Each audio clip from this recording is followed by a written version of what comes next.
All right, Brian, I see all your hashtags and all that stuff going on over there.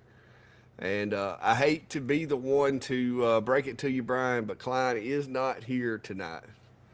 Uh, but this is a big old box, so I do have to have lifting assistance, but we're going to keep that. We'll just keep that to ourselves right now. I have it, and guys, it has been tough to not go ahead and cut straps off of this thing. I'm just going to let y'all know. Be thankful that I wanted to kind of share this with you guys. This is the largest machine so far that I've ever like opened up and unboxed here. So, but no, Brian Klein is Klein didn't get to come for this one. I did text him and I told him that I had it in, but unfortunately he coaches basketball and they had a basketball game. But Steve's throwing out these hashtags, you know, like you do, Brian, saying that I get all the cool toys, which Steve's had his P2 for a while, so I don't really take him serious on that. But let me get my. I'm trying to change my blade out in my box cutter, and that there looks like it's burnt. So let me go get another one, where we can get started. I'm afraid if I use a dull one, I'll cut myself with it.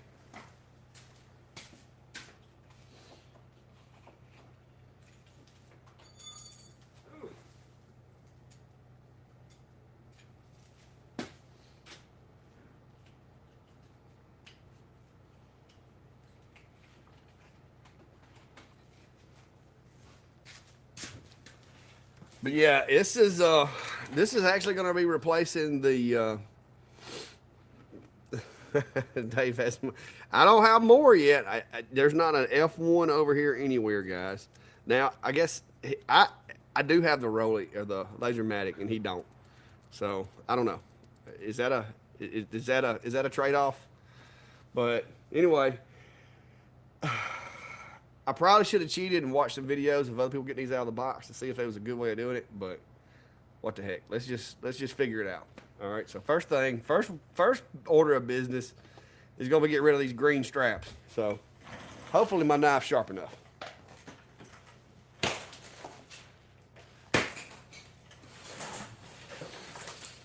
Put some charge jar.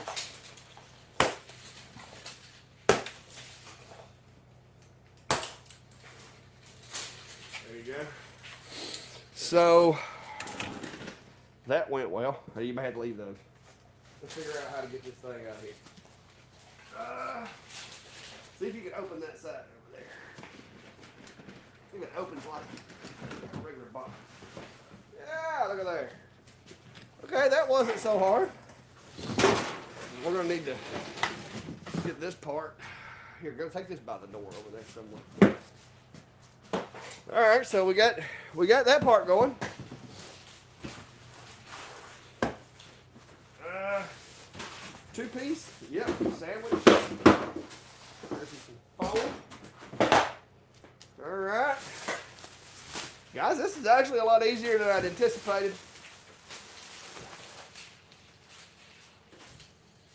All right, now comes the lifting part. All right, so let me hang on there, Hercules. Let me swap the camera around here. All right, moving to the table, guys. Well, wrong table. Right here. There we go. All right, so here we go. All right, look, we're gonna rotate this around. Your side will go over there. And we're just going to lift it straight up and sit it on this table. Wait till I get it ripped. Ready? Make sure nothing hangs. Straight up. Over on the table. Wow, that's a big machine. That is a big machine, guys. I'm going to have to reconfigure the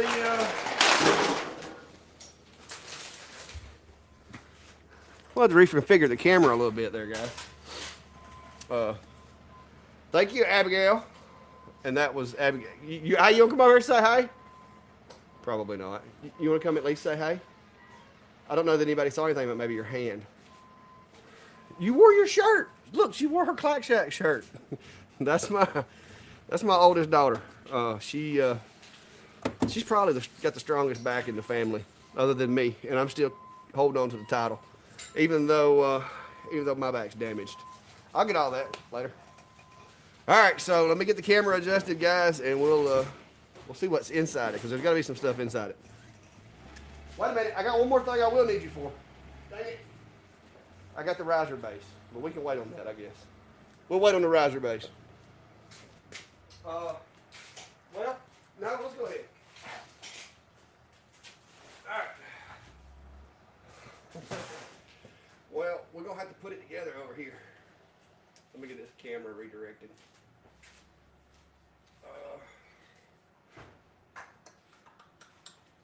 This is going to need to be up there pretty high. All right, let's see here. All right, guys, give me just a second. I'm trying to recalibrate my camera. It currently is not calibrated properly.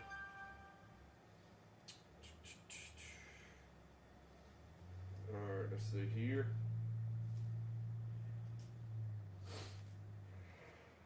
I think that'll be right. But, all right, so hey there, big box cutter.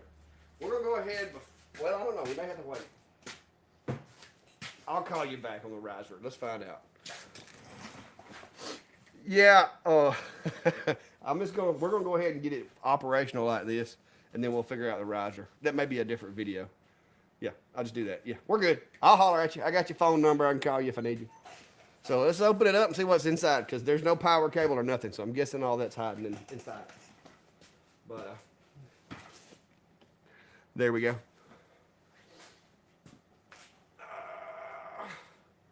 Jeez, that's a big machine. That is a big one. All right, I'm trying to get it to where y'all can kind of halfway see. There we go. So we have I got a little warning label here. It says remove it. Fill the tank with antifreeze before we connect it to the power supply. Alright, so I have watched Steve's video, so I do know it should have some antifreeze. It should have antifreeze and everything with it. So, wow, that's nice. Opens easy. So I'm going to leave this hanging here so I don't forget to, let me get the microphone over here where maybe y'all can hear me a little better. I didn't put my external mic on, so bear with me, guys. We'll move this out of the way for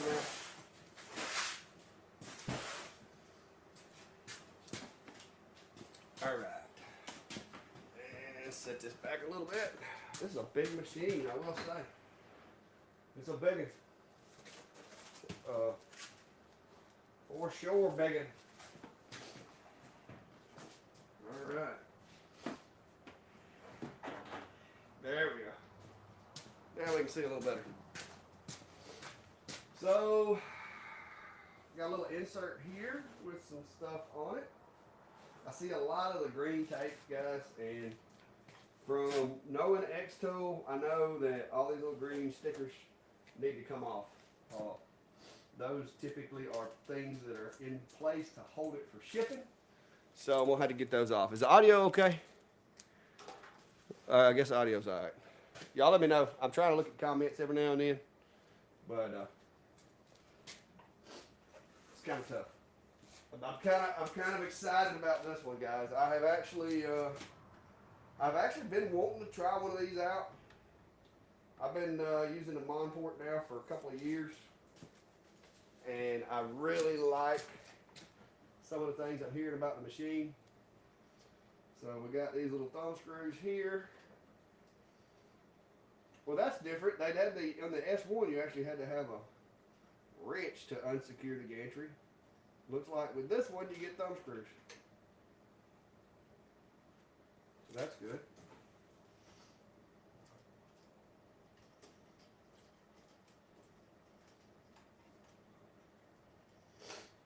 I need to find the book.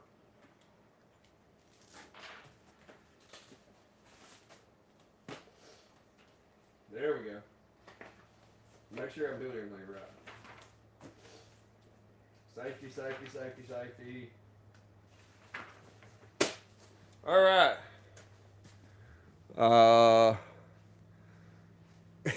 Price is right. All right, so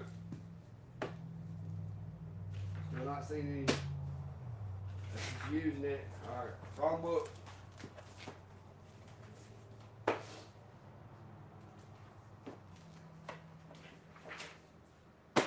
Open lid and take items out. We did that. All right. Remove thumb screws and brackets, left and right. So I'm guessing the brackets themselves come out too. Yeah, there's two thumb screws. One going to the gantry and one going to the frame. So I'm going to get both of those out. And I dropped it. So there's the bracket. There is two screws in each one.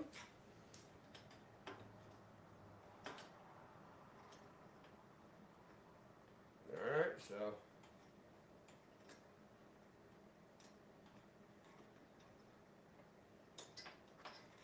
there we go.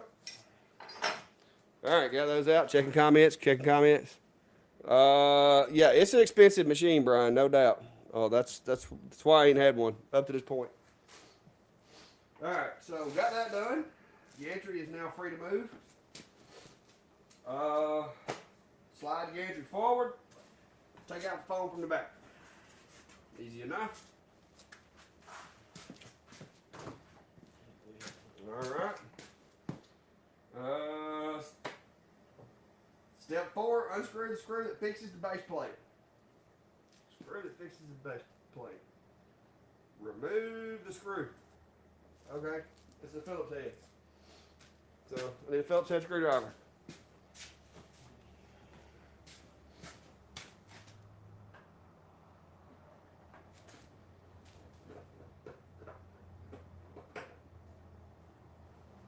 Oh, that's a tiny screw, guys. I'm guessing this needs to be pushed back to the back again.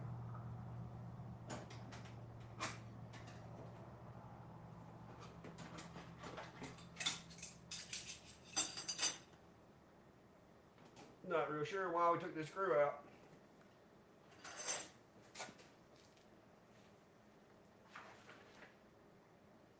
Ah, crumb tray comes out. All right, figured it out.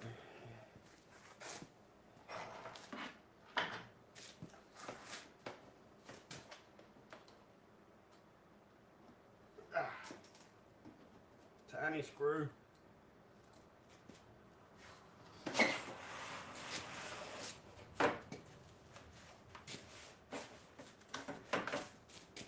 Alright, got some acrylic hiding under there. The whole thing of stay dry.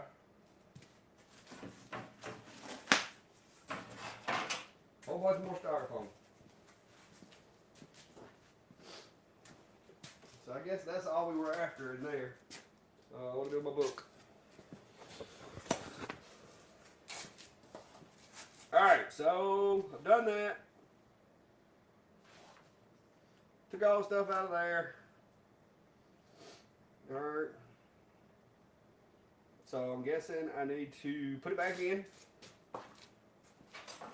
Figure that.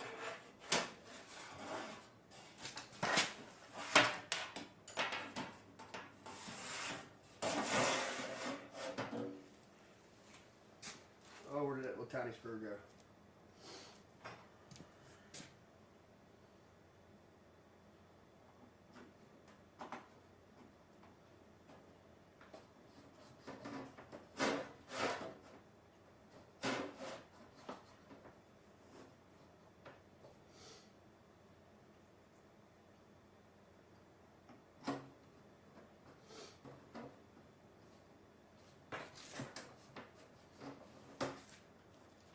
Alright, I can tell you now, guys, me and this little tiny screw may part ways. Okay, it went back in. It wasn't wanting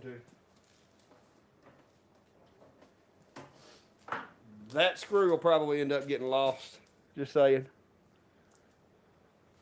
Yeah, I'm going to wind up putting a riser base on there, but I am going to put the screw back in for right now just to keep that from moving around.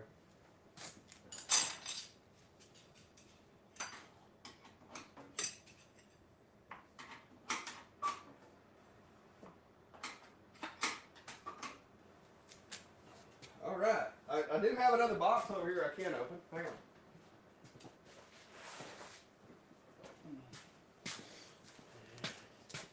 I am not going to say, but Steve says he doesn't have this. So I don't know if I actually have a piece of xTool equipment that Steve does not have, but he claims he doesn't have this. We'll have to check and find out, guys. So got some of these little magnets, which actually are pretty cool. Not sure what those little corner brackets are, but these magnets, I got some of these magnets with the S1 and they're pretty powerful.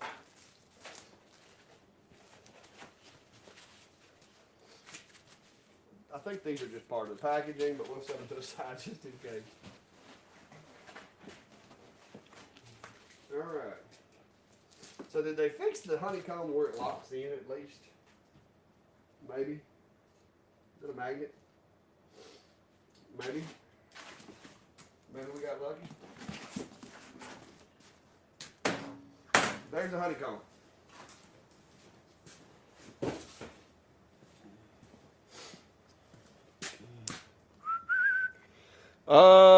Not Christmas yet there, Greg. We're close. Alright, so I'm not real sure if I need to take these slats out or not, so I'm going to consult the book here. It looks like I do. Yeah, it's got a hole. It's got a tray for it. So, yes, I got to take those slats out when we use the honeycomb.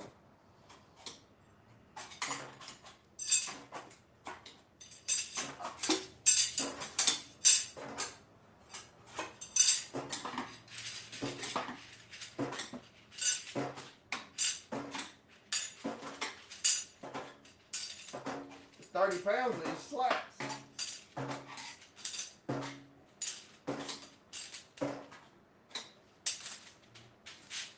Now I need a place to put them. I guess I could just leave them in the bottom.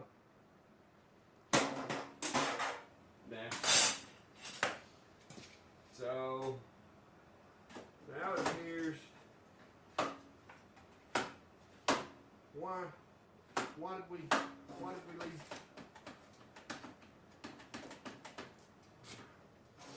All right, not thrilled about the slack. See if I can maybe track it with one or two of these.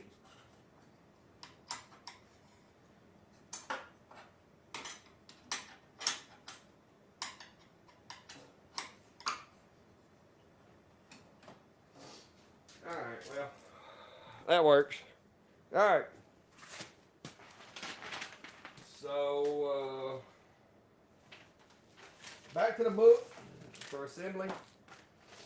Make sure I got everything going on here.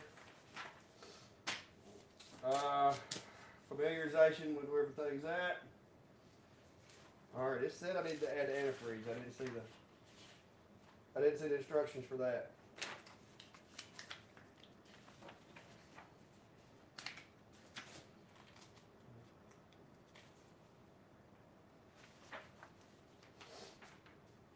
Alright, number 5, fill a water tank. Uh-oh, guys, we gotta find that.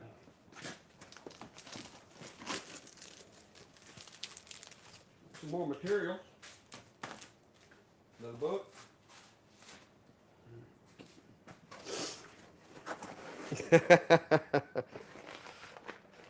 Hey, I found the antifreeze.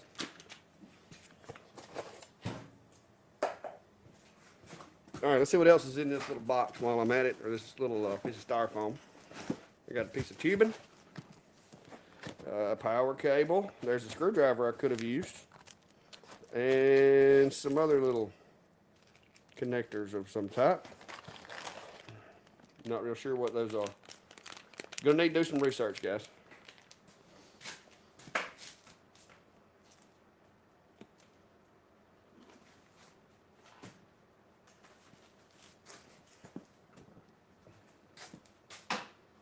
All right. Measure purified water. Wait a minute. Is this not all I gotta have?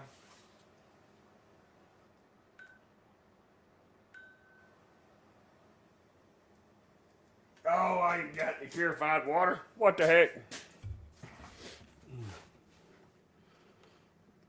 It looks like somebody's gonna have to go get some distilled water. I thought it came with it. I thought it came with everything I needed. All right. So that's a letdown. I should have watched the video. Let me see something. Hang on just a second. Let me see if I can call it a favor. Oh, I think she just pulled back up at the house.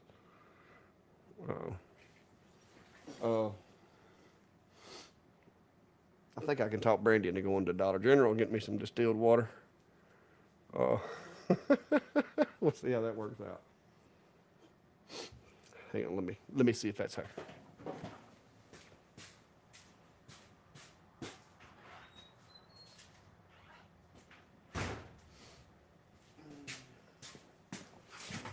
All right, guys, y'all be quiet for a second. I gotta try something.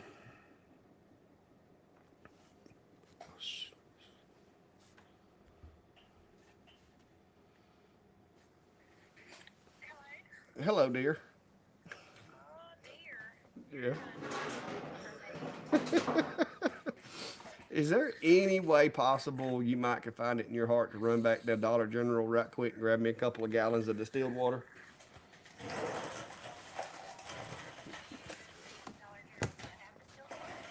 I would imagine they would have distilled water at Dollar General. Okay. If not, you want me to just go over to Walmart? Well, I'd hate for you to have to drive all the way to Walmart. But it says antifreeze purified water, which I'm guessing is distilled water, is the same thing. That's what I use in all my other machines, and I don't have any extra, so I'm kind of in a pickle here. I got this P2 out here putting it together, and I'm live, and I don't have any distilled water. Okay, so you want how many gallons of distilled water? It shouldn't take more than a gallon, but go ahead if you don't mind, just grab like 2.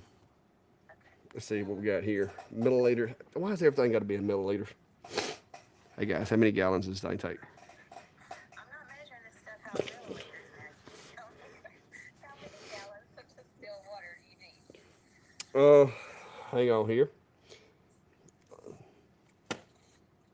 I'll get 2. First filling, it says purified water, 1,100 milliliters. Stand by. Googling it. Milliliters to gallons. I got to really learn this metric system. Okay, so that's only a quarter gallon. So yeah, just go ahead and grab 2 gallons in case I have to do something to it later. Yeah, we'll get good. If you wouldn't mind, if you'd be so kind.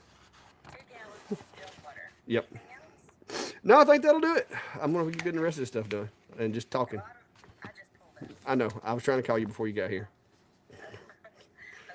All right. All right. Thank you, ma'am. You're welcome. All right. See, you just got to throw the charm out there. That's what it is. But anyway, distilled water will be here in a few minutes. She's gonna have to run to Dollar General, which is only a couple of miles. So it's not like I'm sitting there to, Florida or something. But I'm gonna look and see what else we need to do while we're waiting on our distilled water. But yeah, I mean, I owe her. I mean, I keep her around. She's pretty handy for stuff. So, yeah, Ramgar. There's a Dollar General. I got 2 of them. Like, you can go this way or this way, and there's one within like 10 minutes of my house. But yeah. No, John, I've got a Monport, and it's over there hiding right now because it's on a roll-around cart. M40 Monport, which was guys, I'm not knocking the machine, but because for $500, you kind of don't expect it to be a commercial grade, state-of-the-art machine. I did learn the basics. I did learn how to align lenses and how they work and stuff like that from the machine. And I was able to cut acrylic pretty well. I mean, it didn't do the best job, but it done pretty well once I put the air assist on it and fixed the bed so that I could adjust the focus and stuff like that. But the Monport has served me well for acrylic, but that's all I ever used it for because it was an 8x12 work area. And so I never did any other kind of jobs on it. I didn't want to fool with it with wood because I never did any 8x12 stuff. So by doing this, I also can do bigger projects with this machine. Get her some Tums while she's gone.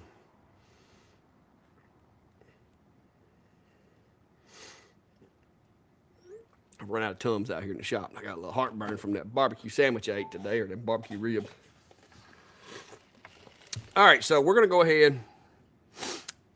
I don't want to add the antifreeze because the way it says is determine the volumes of antifreeze purified water to be used, going by your average temperature in your region. I'm going to be honest with you. I don't know why.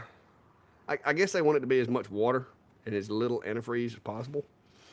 So, being that it's going to be 12 degrees here next week, which is unheard of, we're going to go with that as being our low.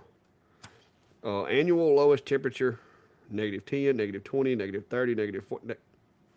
Seriously? I don't need that section. So we're going to be at the T is greater than 0. But it has got below 0 here before. It's just not very common. But I think we'll be safe. It's in the shack. We got heat unless power goes out. So we'll be all right. So we're going to do 1100 concentration 0. What the heck? This is in Celsius, guys.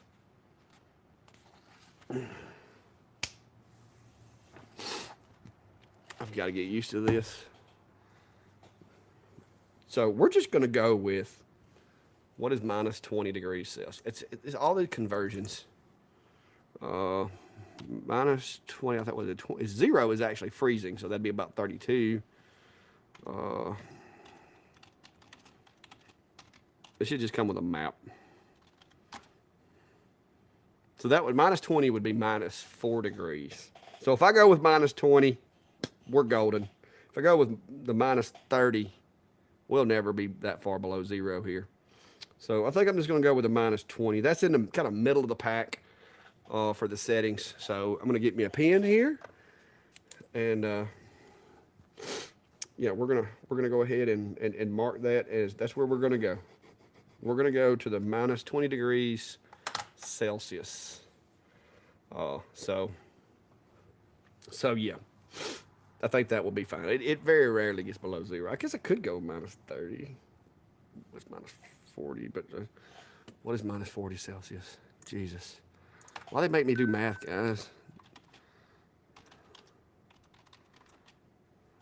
To Fahrenheit. I'm going to build me like some conversion charts.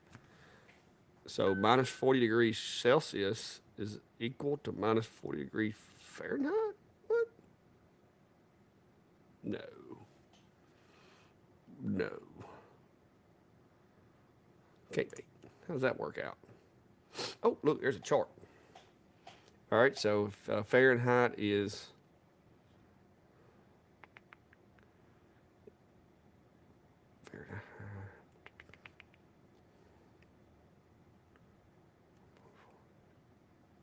Yep, we'll just go with the negative 30 to be on the safe side. We don't want to bust the machine if it ever does.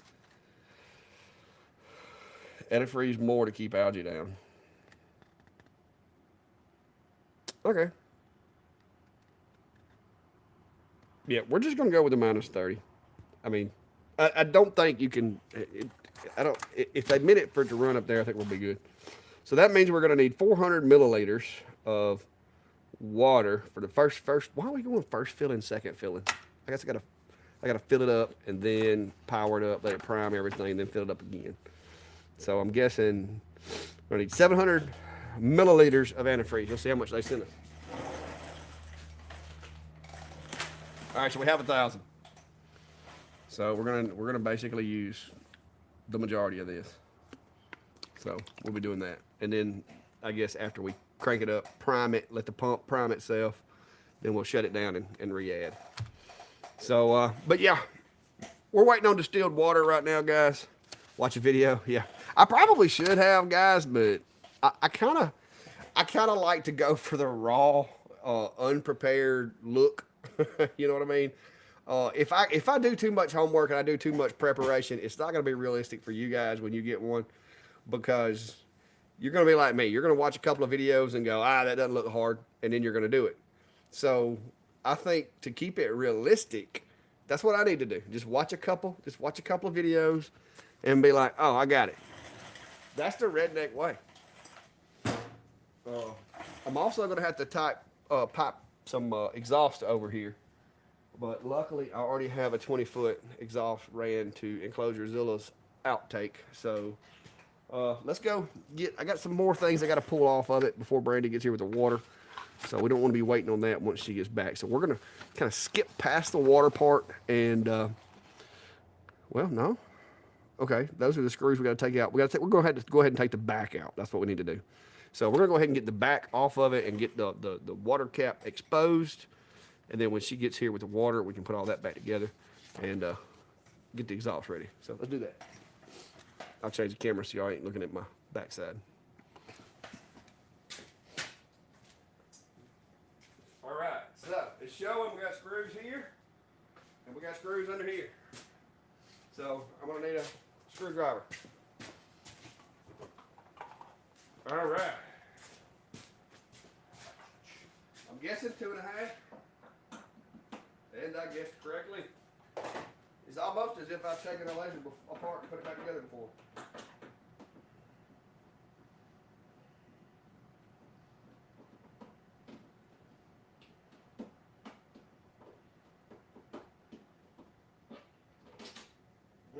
Long screw.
Well, I will say this is not a terribly small work area. It's not massive, but at least it's bigger than an 8x12.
Yeah, there's a little screwdriver in there. I just like using my own.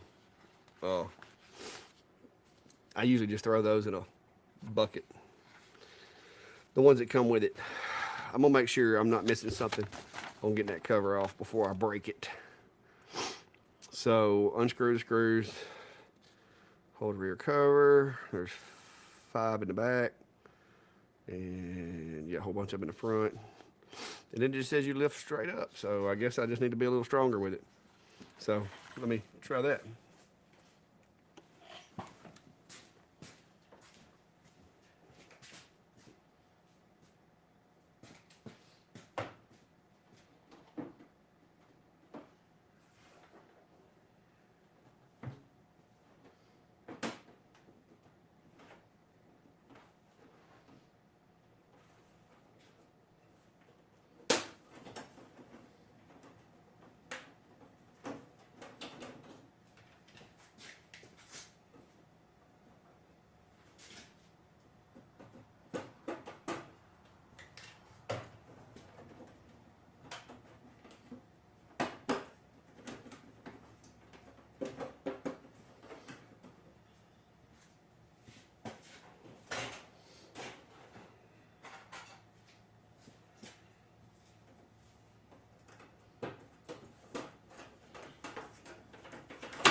All right, I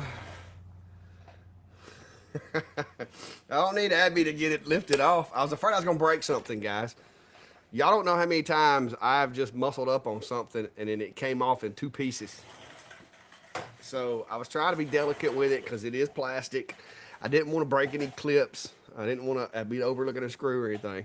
But that's why I have those little plastic little pry bars that you use to take like trim out of cars and stuff. Those things are pretty handy. And it lets you leverage those little clips, but it doesn't scratch it or break it or anything like that. It's just a plastic, basically. No, it's a I got a whole set of them. They're just little plastic pry bars and clip removers and stuff like that that you can use when you're taking like the interior out of a car or disassembling something. But they're plastic. If you had a 3D printer, you could make your own, but those came with a auto forensic kit that I had a long time ago, to where you can take when you have a car and your phone connects to the car, there's certain data that your car retains.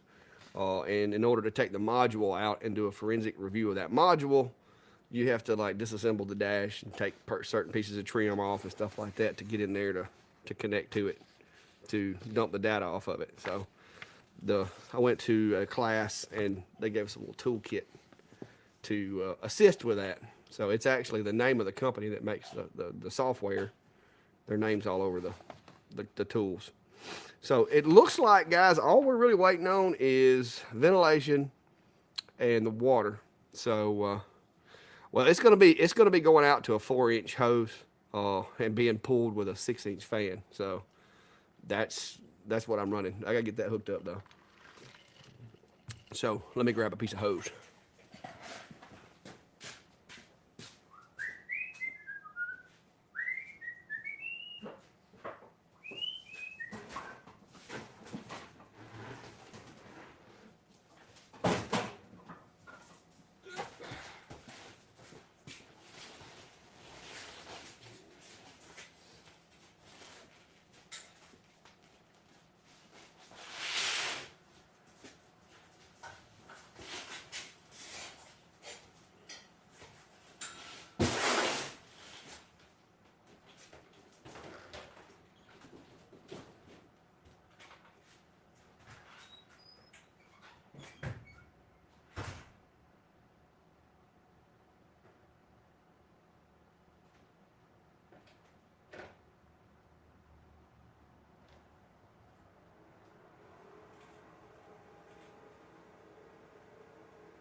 Well, Mark, it is expensive. I'll give you that. But I will say this too. I've looked at some of the other CO2s like the Thunder CO2s and a lot of the desktop CO2s. But if you compare it to the machines that it's kind of in its market, like the Glowforge and stuff, I think that's kind of where they were aiming for, was that Glowforge market. And I don't know if y'all have checked lately, but those things aren't cheap either. So I think that's who they intended this machine to be for mostly.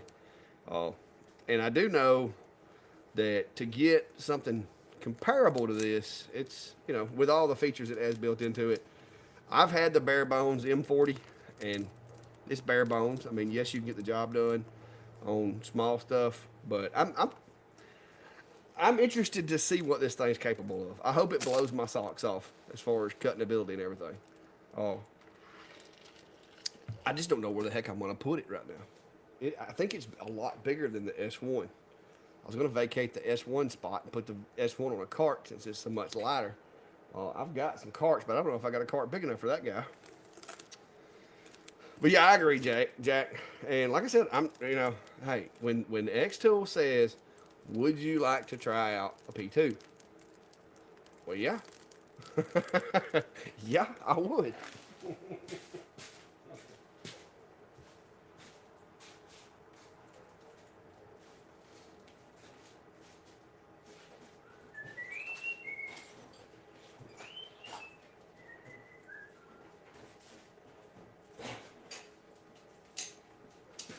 They did not include channel locks for this clamp.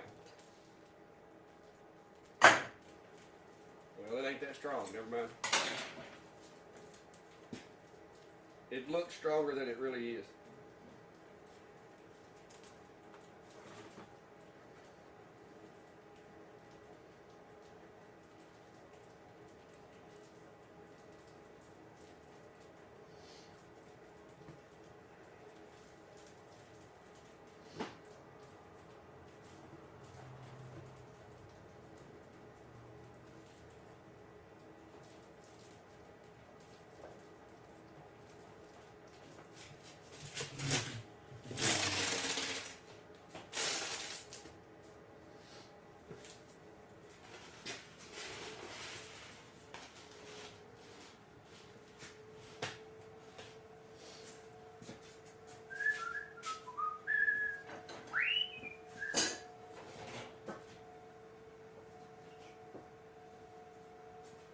Inch to a 3-inch adapter.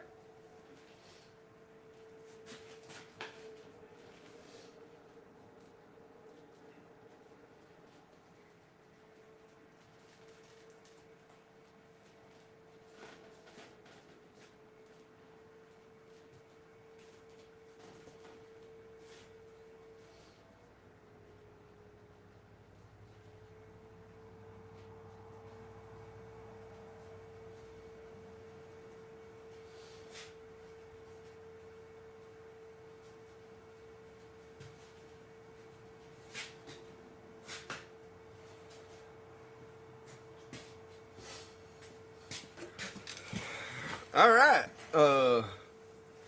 We will be waiting on distilled water now. So let me see what kind of comments or whatever we got.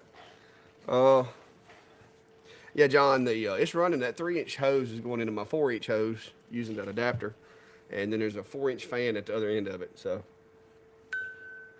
driveway alarm, guys. Our distilled water is soon to be delivered.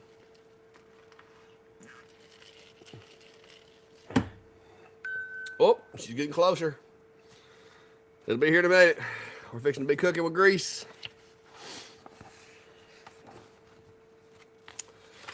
Jeremy, not if you can print your own. You can print all kind of adapters and stuff. Yeah, Jack, the storms got a little rough. Some of the stuff outside the shack got thrown around. I did have to cut a tree as I was leaving to go to work this morning. But yeah, luckily the tree, I told my wife, she's like, I hope we don't lose any trees. I'm like, I don't care if we lose trees. We got plenty more of them. I just hope trees don't fall on nothing important or nothing expensive. And we got lucky on that. So, all that fell was across the right of way, or my driveway. It almost caught the power line, but luckily it didn't. The power did go out one time last night here in the shack. I was in the middle of testing out a machine and it just died.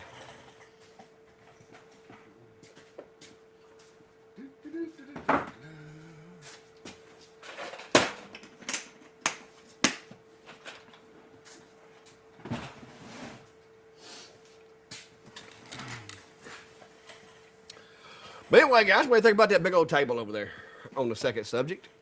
There should be... water has arrived, guys. Water has arrived. Oh, that's some big things of water.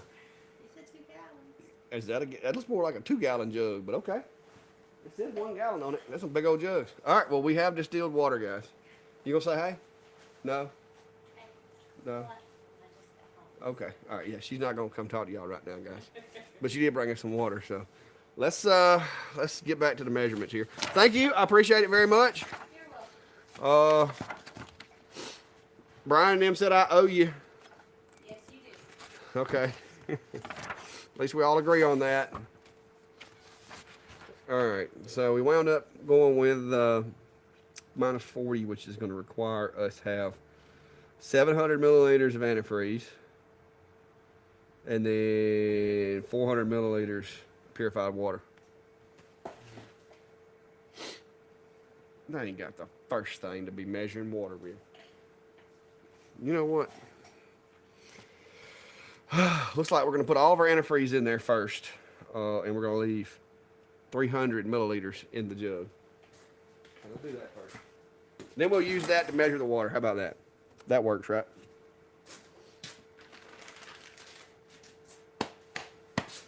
Lost my knife, guys.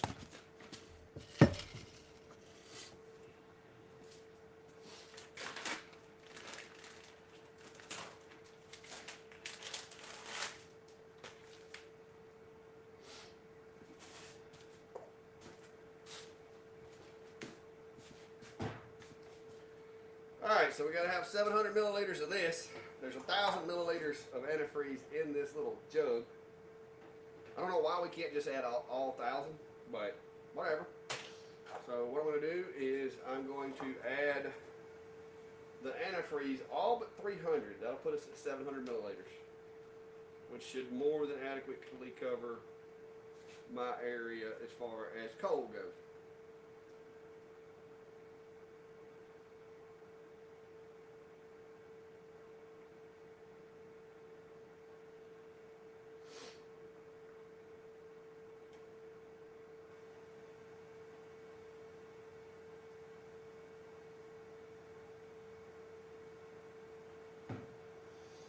Alright, so that's all the antifreeze we need. Now let's find something to put antifreeze in so we can use this as a measure. Oh, wait a minute. Stand by, guys.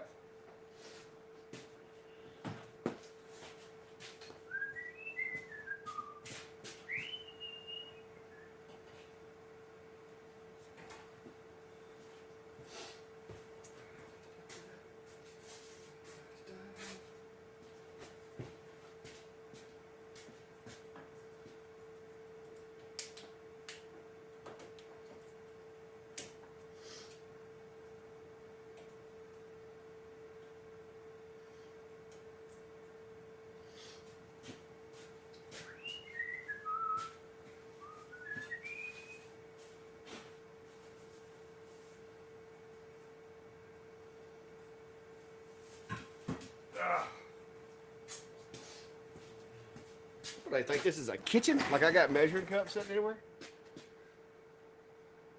Hey, it said negative 30. It does actually get down. I've seen it get down to negative 5 or 10 here, so we're just gonna be on the safe side.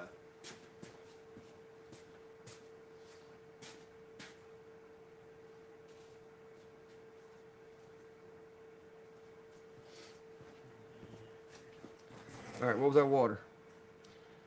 Purified water, 400.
Yep. Yeah. Luckily, I do spray herbicide from time to time. You just got to clean the dust out of the little measuring things. I forgot I even had that. I didn't think about it having, but I use it for bug spray and herbicides and such. So now we got the first filling done. Connect the power. That's going to let it prime itself, I'm assuming. Once it primes itself, before we run the laser, we've got to do the second filling. But it says wait for 30 seconds for the water level to descend. Basically they're priming it, filling in the tube and everything. So let's do that.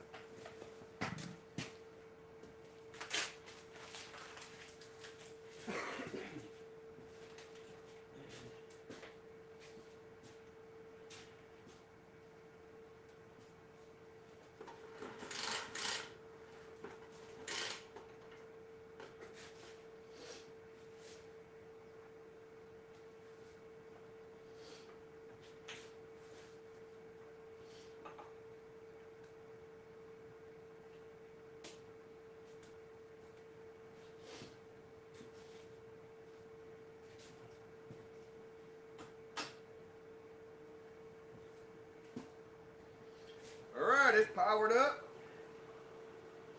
It's blowing bubbles in the air reservoir, in the water reservoir, which means it is putting water into the system. You can see it's nice and evenly flowing through the tube. So I'm gonna go ahead and get our next little cap off of water going.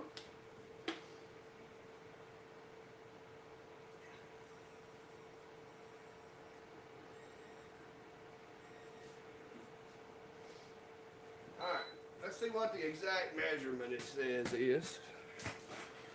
I think it's just basically it needs to be full, but we're gonna see what the measurement it says to use is. Another 300, so yeah. But yeah, basically, unless it's something weird that I don't understand, it should just be full. So we're gonna let that run for a minute, let it sit. I may even power cycle at a time or two. We're just gonna add water and just keep letting it run for a few minutes, making sure that we got it completely full before we even fire the laser itself up.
So I think we're good, but I'm gonna let it run for a few minutes. We'll let it run for a minute. Anybody got any questions, comments, concerns, grumbles, fusses, complaints, anything I did terribly wrong? Anybody?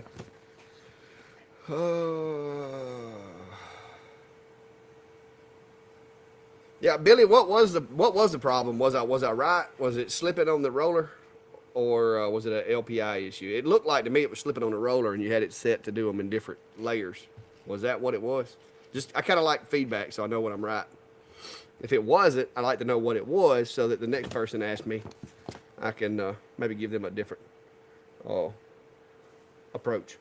What's up, Joseph? How are you there, fella? You washing fire trucks tonight? Joseph's one of my local firefighters that works here at City of Clanton with us.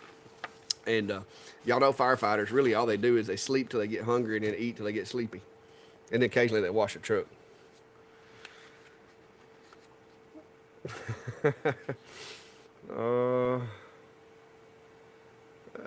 Vibrating on the rollers, not turning slightly. Yeah, Billy. You can use like a weight of some type for that. Now, my recommendation is if you're going to be doing a lot of tumblers, go ahead and invest in a chuck. Adam Stack makes the biggest chuck on the market, but of course, xTool, if you have an xTool product, it works flawlessly as far as there's no setup or anything like that. The RA2, you are limited, I think 25, I think it's 25 centimeters, 250, I can't remember. But anyway, there are limitations, but the RA2 does work really well as far as holding things still and rolling them. And you don't have as much of a likelihood of getting those lines because when it grips it to hold it, it doesn't let it shift and wiggle. Blair, I haven't ordered the big CNC yet. I do have another Genmitsu coming that I'm going to use for a while. It's going to be 6050 Pro Ver, so it's going to be like 600 by 500. I do have it coming, and I'm going to use it for a while. Steve's got one, if y'all have seen the video that he did on his. And I'm going to set mine up similar to his, except I went ahead and got the Makita router instead of the Bauer that he's using. But I already have all my relays, my dust collection and all that set up on my table. And I even run a little CNC job last night on my little CNC. It was the very first CNC job done on the table. And some people were concerned that my table might move with the CNC. And I understand that's not a big CNC, so it's not going to shift it as much as a big one would. But while the job was running last night, I tried to move the table. And I don't see it moving. If it's moving, I may be running way too fast for a CNC. So, but yeah, I've got the Genmitsu 6050 is what'll be here soon. All right, let's go check, see if all of our little bubbles got out of that tube. It looked like it was mostly full, but I was gonna let it run for a few minutes with the lid off, let all that water get in and the air get out.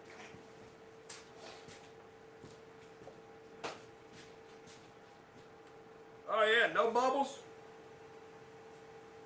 Looking good. Right at the field line, I think we're good.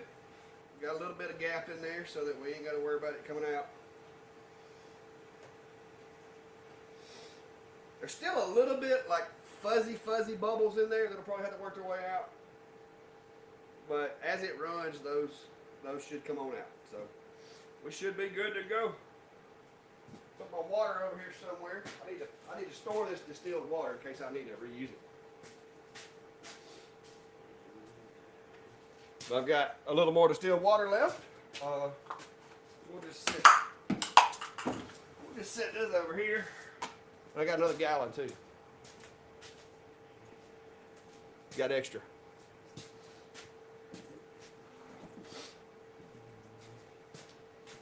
All right, one last little peek. Let me get my cup here moved.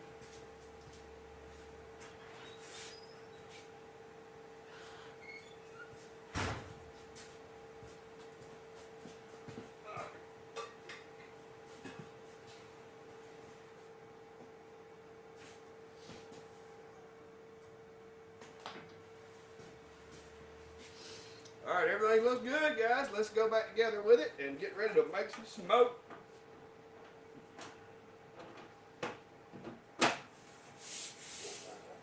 See, next time I won't be as scared to pull on this thing now that I know it just pops out.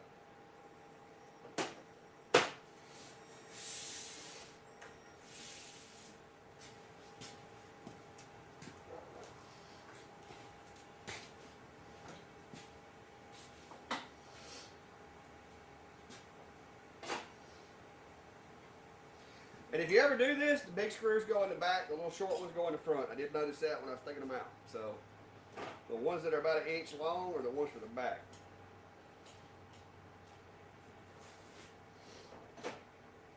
It says it has an automatic air assist. I'm assuming it means it's in here somewhere. So that's good. Because there's nowhere back here to hook it up like on the S1. They do have the fire suppression system back here, but that's not something that I have.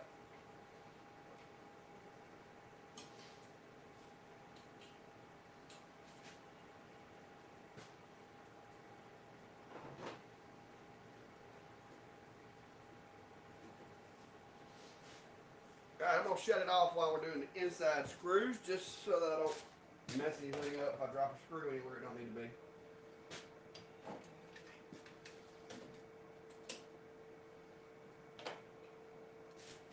And I used my little magnetizer to hold my screws. That way I don't lose them, by the way.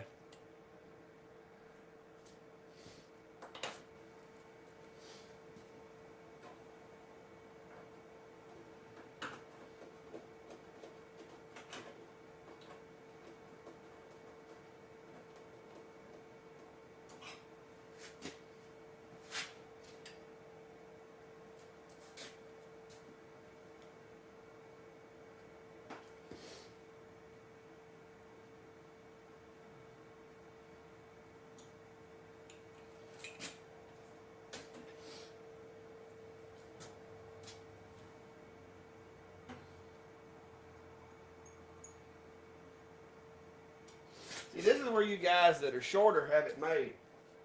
That's why I got a bad back, because I always had to bend over and look for stuff.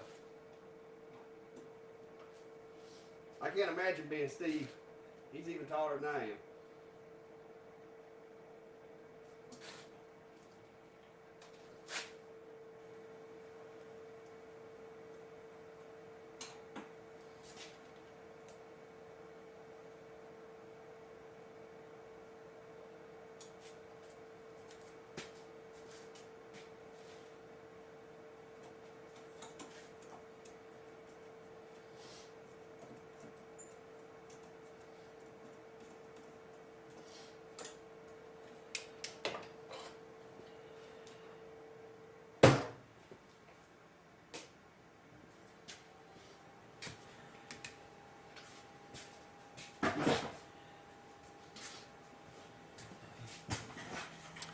All right.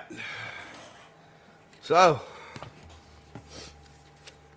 yeah, Blair, I saw a video you did of that TCC 450.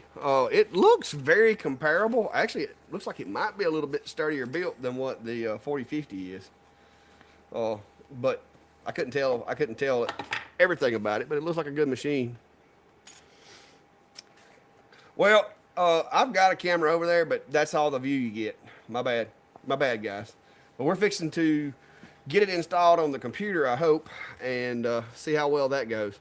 Because I hear people all the time saying that, well, my machine was, it didn't want to connect, it didn't do this, it didn't do that. But guys, y'all get to see it from the time I took it out of the box until we make smoke. So, when I tell people this is what, because I can't tell you guys that there aren't going to be bad machines out there that hit the streets, but I try to share my experiences with y'all exactly as they come. So let's I feel like I need to check the camera, the lens alignment, but I'm gonna be honest with you, it looks pretty sturdy built.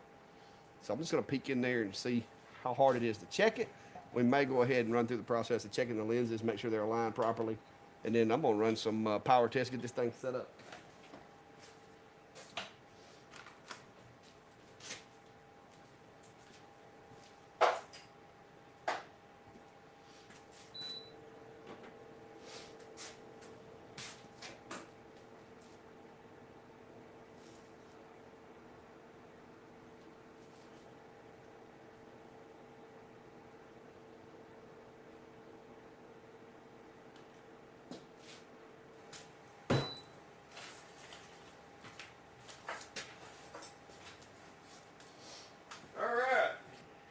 Plug it to the computer and see what happens.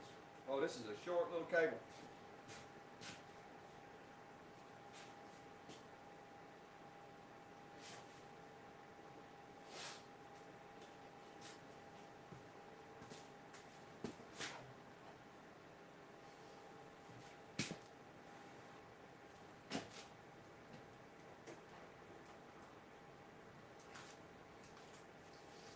Had to hunt for that thing. I'm not guessing this one doesn't have a little lockout key that the other one has. So.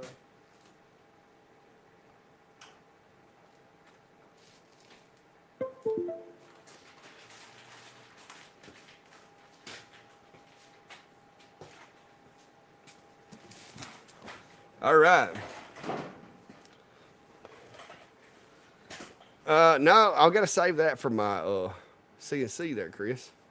You know what's going on that. Oh, that's gonna be where my CNC lives when I get my big one. And until then, the smaller one is gonna live on there. Which I say smaller, it's actually gonna be twice as big as the one I've got over there right now. All right, to the screen, guys.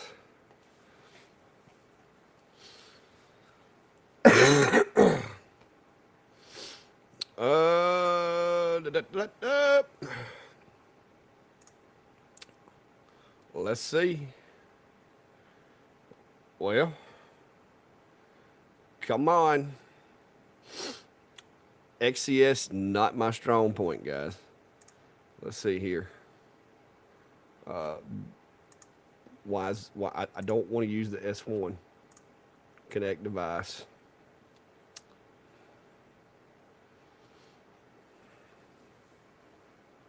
What? Hang on. Wait a minute. Drivers, guys, drivers. Stand by. Let's exit out of that. So I'm going to need to go get, I'm guessing, the downloads. So let's go do that.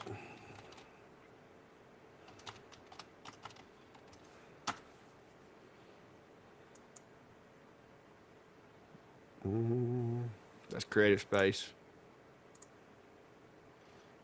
All right, P2.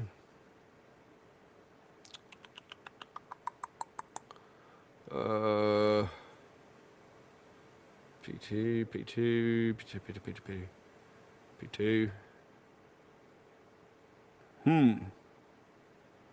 Maybe there isn't a driver separate. There was no, I did not see no thumb drive or anything. Let's try launching XCS again.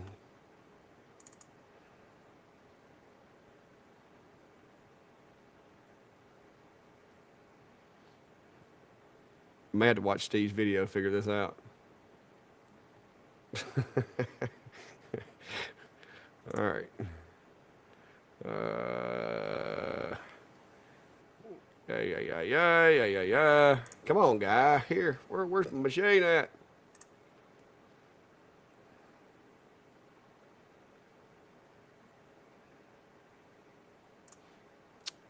Okay.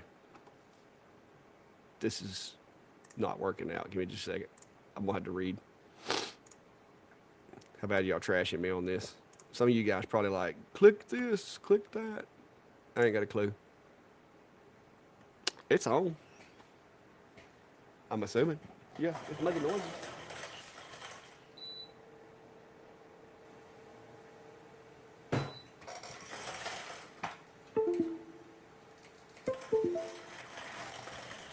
It could be my USB hub. Hang on, let me grab a USB B3. Yeah.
All right, let's see here.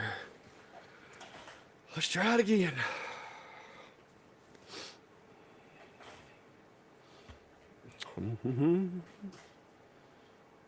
All right. Let me see if there is something I've got to do software related.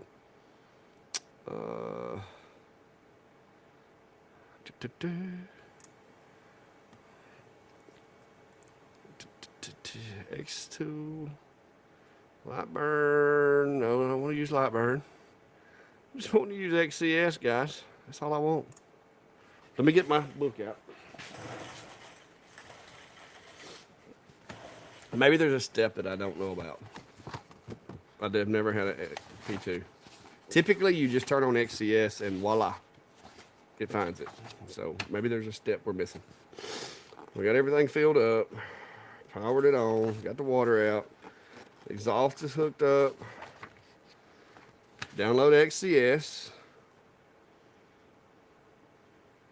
Okay, no, we're doing it right. All right. Maybe my machine doesn't have to be rebooted. That's gonna be terrible for a live if I gotta reboot my machine, guys. Let me go to the devices here and see what it's showing up as.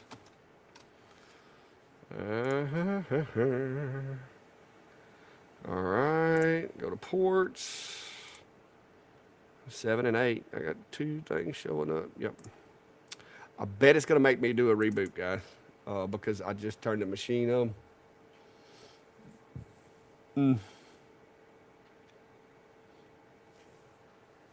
It says it works in Lightburn. Now I'm pretty sure you lose some functionality, but I do know there's a Lightburn how to connect tutorial on here. Now there are some things that P2 can do that you'll lose if you use Lightburn, and so that's why I usually run them on XCS. I'm gonna try to refresh this connection one more time here and see if I can get lucky. And like somebody said, I may just try to see if it sees it on Wi-Fi. But typically, you got to connect it USB to connect it to the Wi-Fi. But we'll see what happens.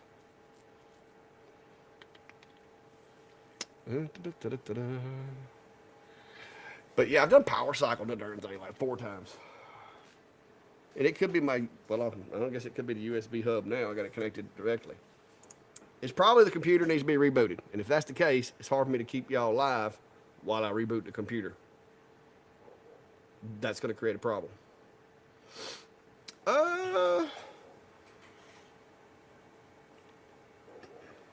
Yeah. I'll try to power cycle it one more time. Alright, so we're going to power it off. Let me plug it back into this USB over here. It works with every other machine I plug to it. So I don't know why it wouldn't work here. So we'll just run that and try to see if I can get lucky.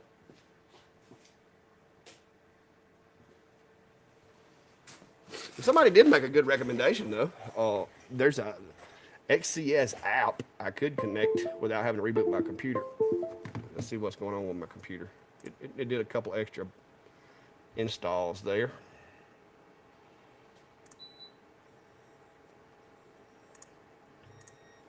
Let's see. Hey, all right. There we went. I guess it needed to be unplugged from this other cable and plugged up. So there it goes. P2 right there. Yes, switch to the P2.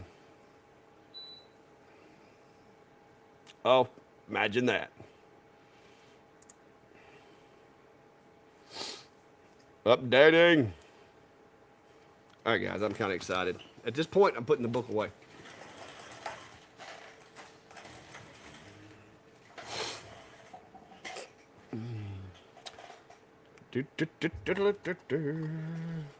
Yeah, John, it does curved surface engraving. Whoever asked a while ago, I don't know if it's John, but it has several functionalities that the P2 can do in XCS. Yes, you can do the basic operations in Lightburn, but then you lose those functionalities. And it also has 2 cameras. It's got the high up camera that you're looking at right now on the screen, as well as the tight focus, or what do they call it, zoom camera.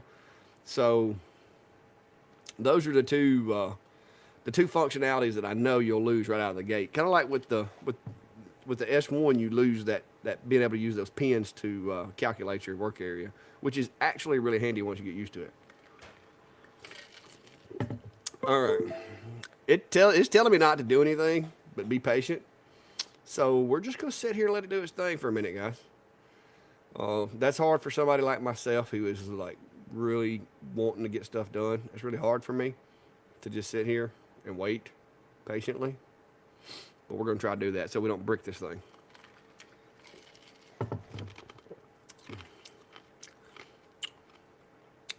Anyway, this is me trying to be patient. So how's y'all's nights going? Somebody was saying they were putting their machine together, some kind of new machine. But yeah, like I said, the P2, I have been wanting so bad to get me a bigger CO2. So when I was asked if I'd like to try this one out, it was a no-brainer, guys. Because I mean, like I said, I have currently, up until this guy showed up, the cheapest made, which is the K40 M40. It's all the same. The K40s and the M40s all the same. It's not a bad machine. It helps you understand how they work. Mine was light burn compatible, which is cool, but it would only do an 8x12 work area, and I've tried doing acrylics and stuff like that, and that's really all I ever used it for because of that 8x12 work area. It was so limited. You couldn't put a chuck in there to do tumblers on it, and CO2s, to me, seem like they do a better job with tumblers as far as interacting with all the different colors. So I really wanted to be able to try tumblers on a CO2. All right, we made progress, guys. Our patience paid off. So I'm going to confirm that. All right, before I get started, I just want to make sure we don't have any kind of updates or anything, because one thing I will tell you, anytime you get a new machine, make sure you're running the latest software, the latest firmware, the latest everything. Because if you're not, you can have a hard time. Wait a minute. Is there a... It says slats flat. Laser cylindrical. Open plane. Wait a minute. What if you've got a honeycomb in there? Is that going to change anything? Huh.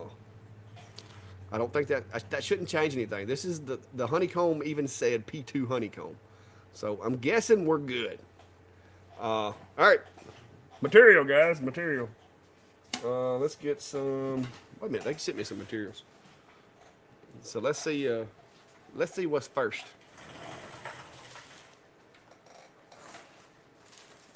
All right, so I got this cool little material pack here. Let's see what's in here. We got some basswood, looks like, and cardboard. Nah, we're not going to do cardboard. It's a 55 watt CO2. We're going to stay away from cardboard.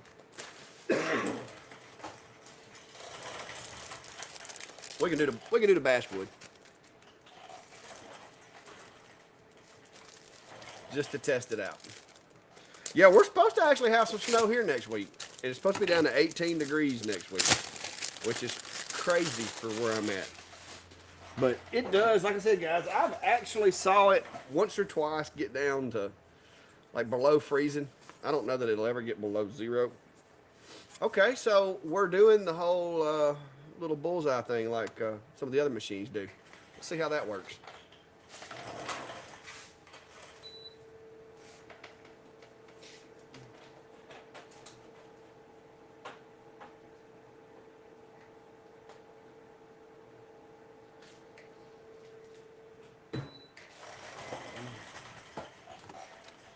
So if I'm correct, and this works the way it does in some of the other machines,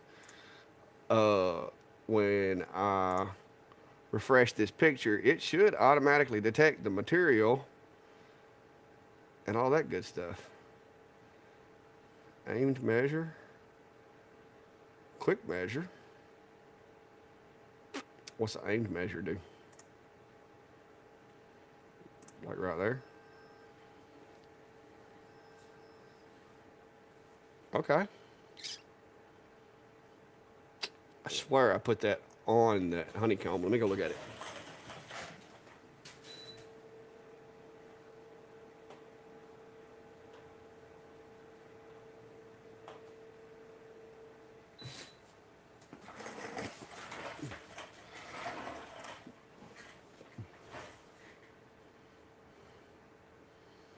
Okay, that's just a shadow on the honeycomb. So, I don't know, guys. Let's see. We can do this little circle speed and power test here. So, I'm gonna go down here and draw me a little circle, and I'm gonna make this guy. We'll do. So I ain't got crumbs all in the bottom of it. We'll do 10 by 10. Oh, 10 on the width, 10 on the height. Let's get my screens pulled up. So got that in there. Got me a little 10 by 10 circle down here. I'm going to set this circle to a cut. I thought it would see the material, but apparently it did not. 3mm basswood.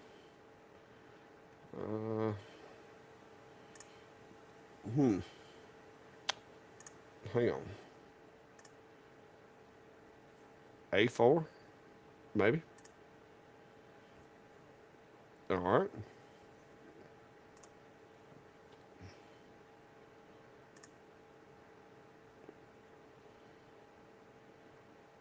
Okay.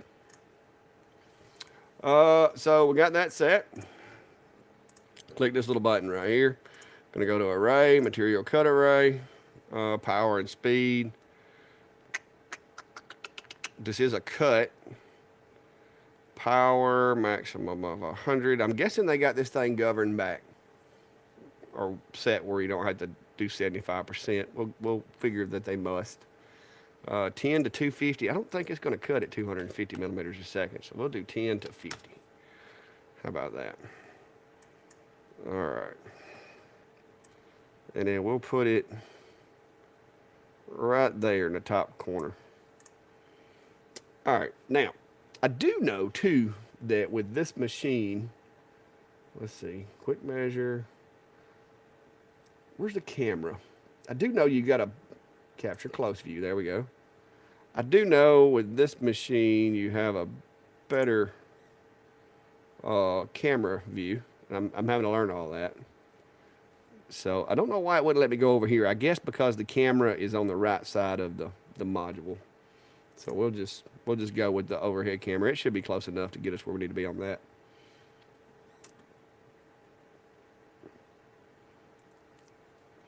All right, so let's see what happens. Wait, somebody did mention that. Let me check and make sure the air assist settings that I set for my other machine is correct. Should have it. Where's the air assist settings? DFS vector color.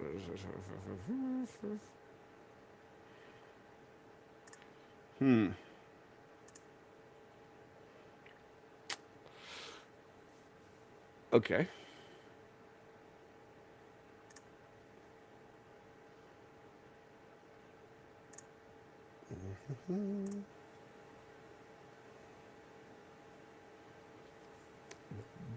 Background brightness, that's pretty cool. Flame sensor. Feel bright. Engrave 100. Engrave will run 30%. Yeah. So, all right, let's run this and see what happens.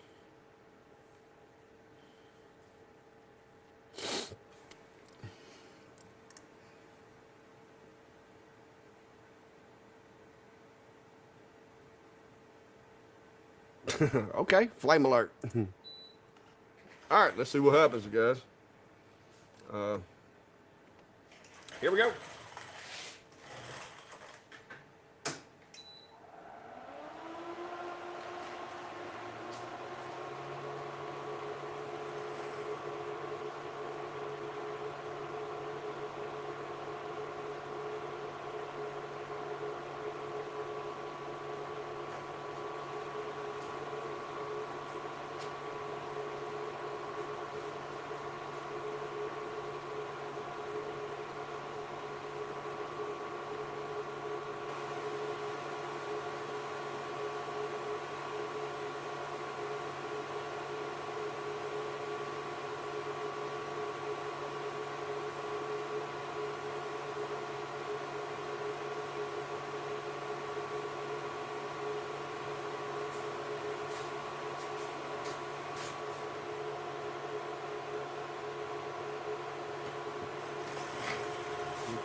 It ain't quiet. For those of y'all that matters to. I'll go ahead and let you know it's not quiet at all. I don't smell wood burning though. That's good.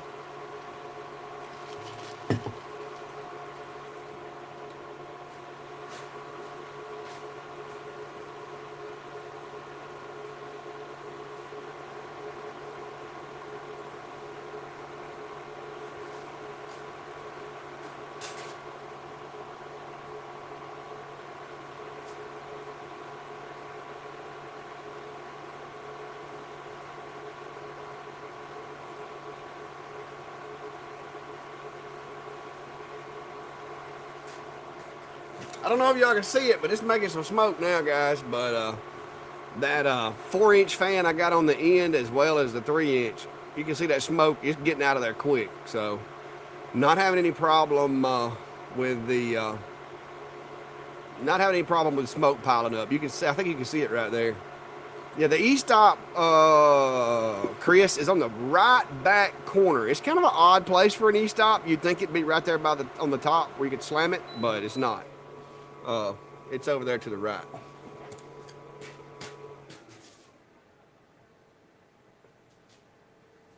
The e-stop is right here, like right where my hand's going in at. It's right there. Well, that's definitely cutting it. Dang, I thought I made it big enough not to fall through the honeycomb. The honeycomb's bigger. So, got a couple of odd men out right there. It's a pretty serious backlash or something going on right there. But that's pretty cool.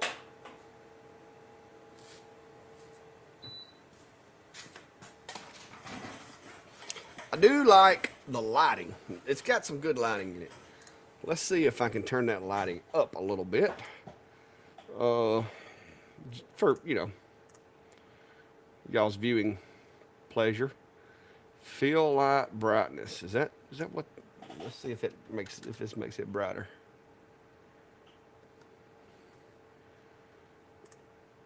We'll do 75. Okay, yeah, that changes the inside lighting. So if I put the inside lighting at 15, that's going to turn that way down. But I can put that up to 85. Yeah, and y'all can actually see pretty good through the top of it, especially if I lowered that camera down.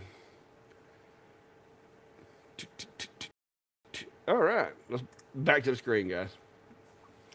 All right, so I'm going to update my picture here, and for some reason, after I captured this close, now when I hit refresh, it's still doing that close picture. I want to capture the whole thing.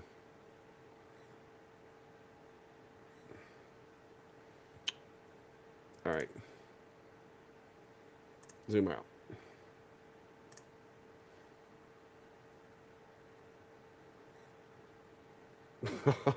Oh, jeez. I'm gonna have to figure that out. I want to capture the whole image. Steve, what in the world am I doing wrong here? Capture close view. I already did that. And, okay, escape. I want to capture the whole picture. Let me delete this. All right, let's see if we can refresh the whole thing.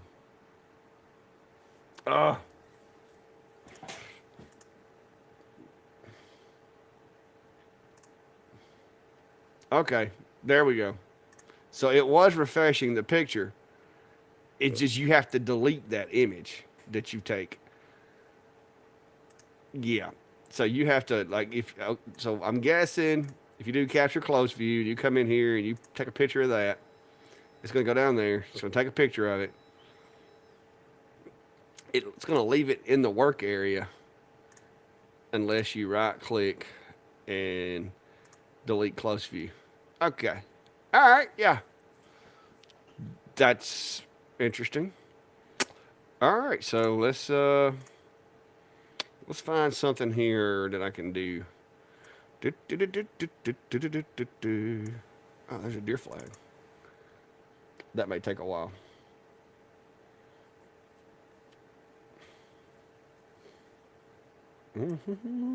That's not a deer flag. That's an eagle flag.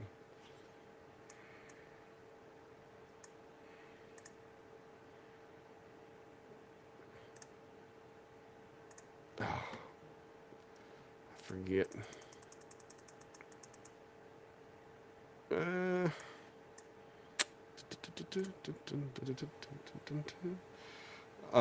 gonna go with their settings. It says 10% power at 200 speed. So since this is their material and everything, I guess maybe they know what they're talking about.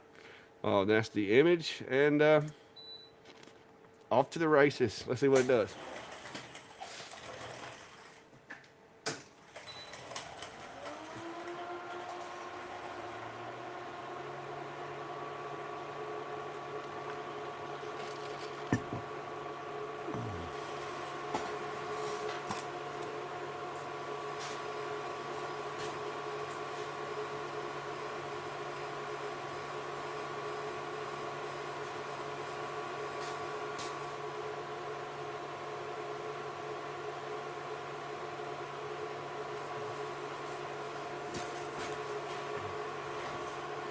All right, so yeah, you guys that don't like loud machines are not gonna like this thing. Oh, it is loud. So just throw that out there in case there's anybody in here.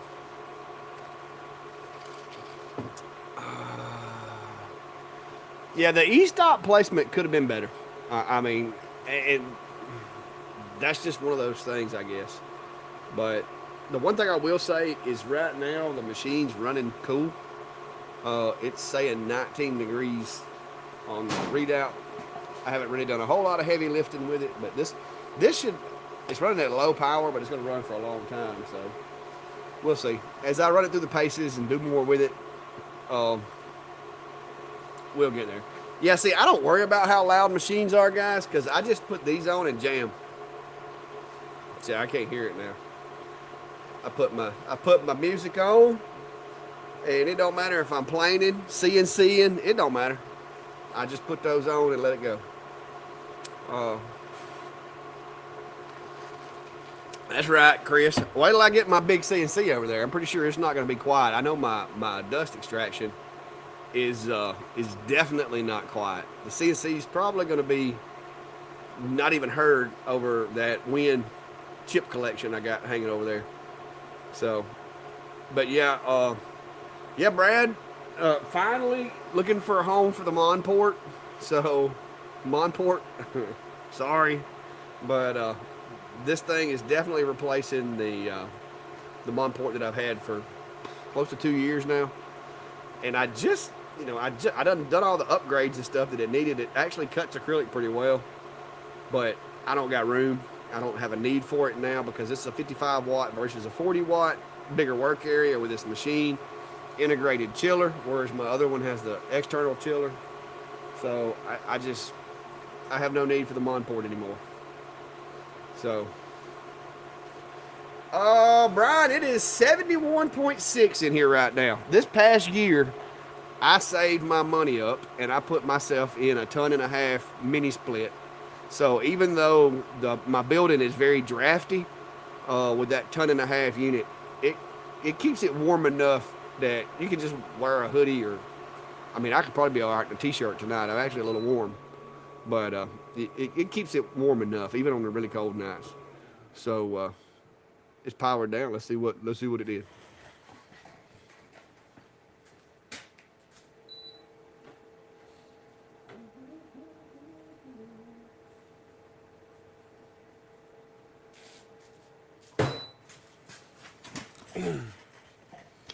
All right, guys. So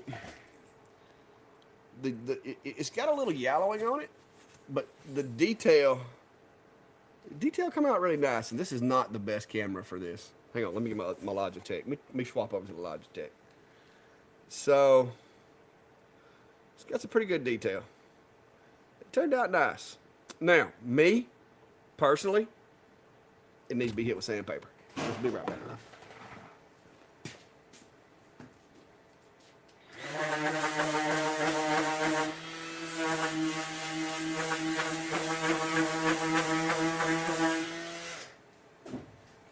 Echo, turn on the air compressor. Okay.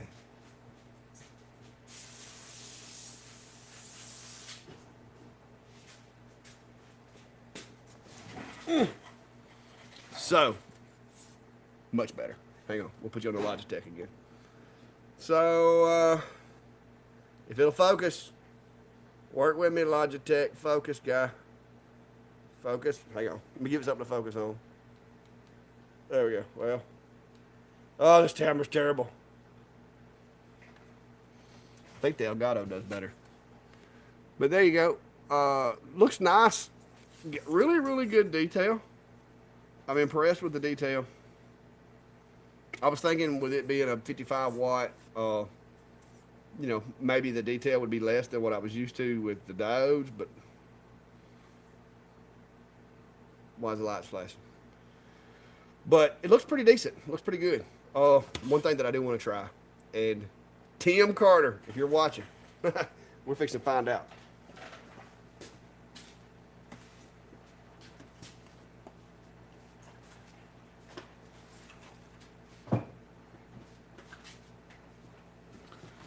All right. So my buddy here locally at the trophy shop, Mr. Tim Carter, some of y'all may know him, asked me here a while back. He had a big job going, and he was having some problems out of his CO2. And he asked me if I would be able to help him with a job. And it's these acrylic things here. And as you can see, I attempted to do it. And it's just, it just kind of got a little bit of frosting. That was with the Monport. So I'm kind of curious what this guy can do with this stuff. So I think we're going to try it and see.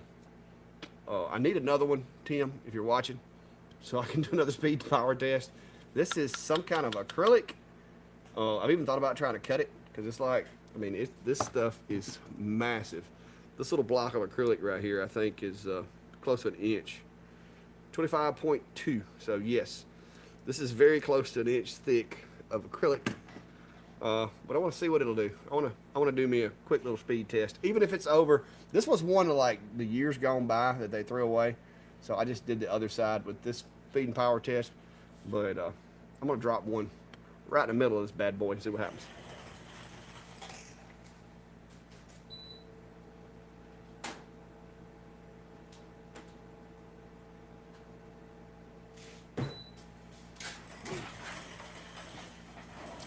All right, let's go here. Mitchell's, right now, I will be temporarily getting an upgrade to the Genmitsu 6050, but the purpose of that big table that I built is not for the 6050.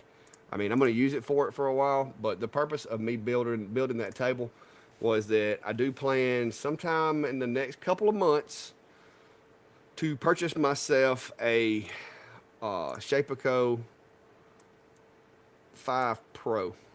That's the plan. If Uncle Sam doesn't take all my money, that's the plan that I'm gonna go with. I'm gonna buy myself the Shapeco 5 Pro. Depending on how much Uncle Sam takes away from me, I may get the spindle kit or I may just run a router on it. So we're gonna see. Let me change my material here. Do we got clear acrylic in here? It ain't 3 millimeter. 12 millimeter transparent acrylic. Hey, we can try 12. I'm thinking that's what this is. Is acrylic? I'm hoping it's not something other acrylic. Where'd my little square go? All right, so we're gonna do it engrave. Material test. 100 to 600. Wow. No, minimum 10. We need to crank that up to about 200. Power, minimum 10, maximum of 100. Yeah, maybe. All right, so we'll put this right about here. No. I'll put it right about there because I think most of, let's see here, I think most of the tests that I'm doing, I think most of the luck I'm going to have is going to be right in here. So I wish I could scroll, fit on screen. Oh, so I think that'll do it. Maybe I'll be able to see it. So I've got it set to 12 millimeter transparent acrylic. This is way thicker than 12 millimeters. So we'll just put 25 in here. I'm going to tell it to focus right there.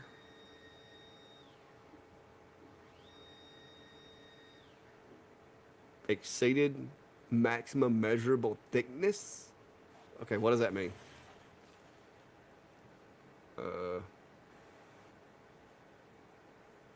Quick measure.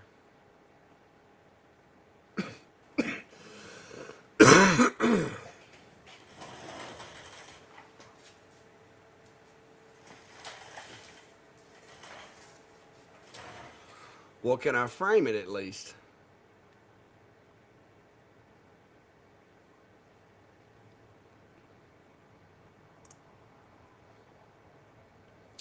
Huh. May have to rearrange something here.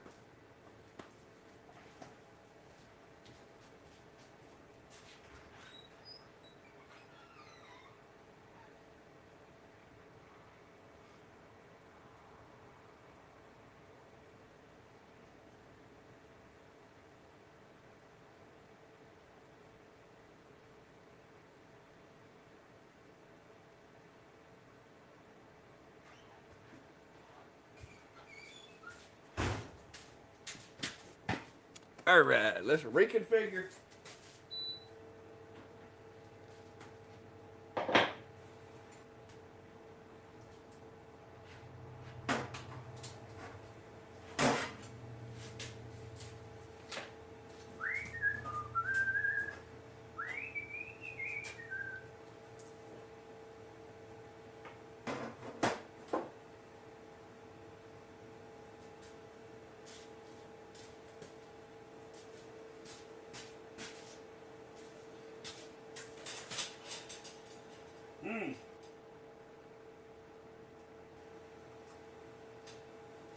Not sure I like that idea.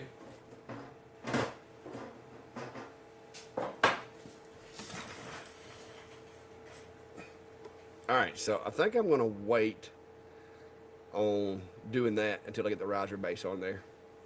So that way I can still use a honeycomb or something. I do not want to lay it directly on the base of the material because I'm going to get some terrible backflash on the back side of that. So we'll put that on pause for now. I'll be putting the riser kit on before long. I do have it. I don't know how much trouble it is, but I want to play with this thing before I put the riser on there. So we'll save this for another video. How about that? What I do have is I do have some acrylic that they sent with it. It's clear. It's just not that big, that thick. So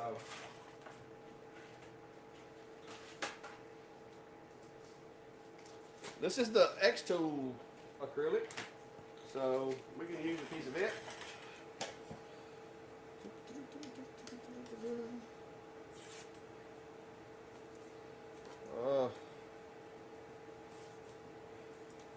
I do not like leaving this stuff on there because after you cut stuff out of it, it just seems to be a pain. I guess I could leave it on there and see how it does, since it is a lot more powerful machine. So yeah, we'll leave it on there. I'll try it with or without, because I've heard some people say they like to leave it on there because it keeps down the scorching and any kind of staining, and I've heard other people say that it causes problems, but it's with diodes. I haven't done a whole lot with it with CO2s with it on there, so I haven't set anything on fire yet. So we're gonna put some slats in there on and go with this. I don't want to use a honeycomb on acrylic because I do know that the backflash could cause some problems. So I'm gonna put the slats in there, and I'm gonna leave me a hole to where when the beam goes through it, it just goes all the way to the crumb tray.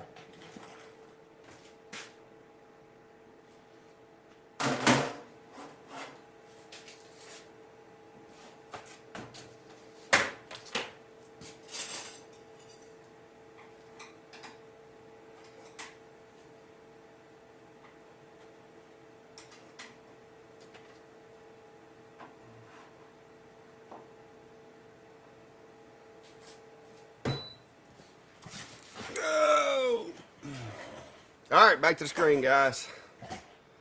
All right. So you got some snow there, Brian? All right, so we're gonna take this from 12 millimeter to 3 millimeter.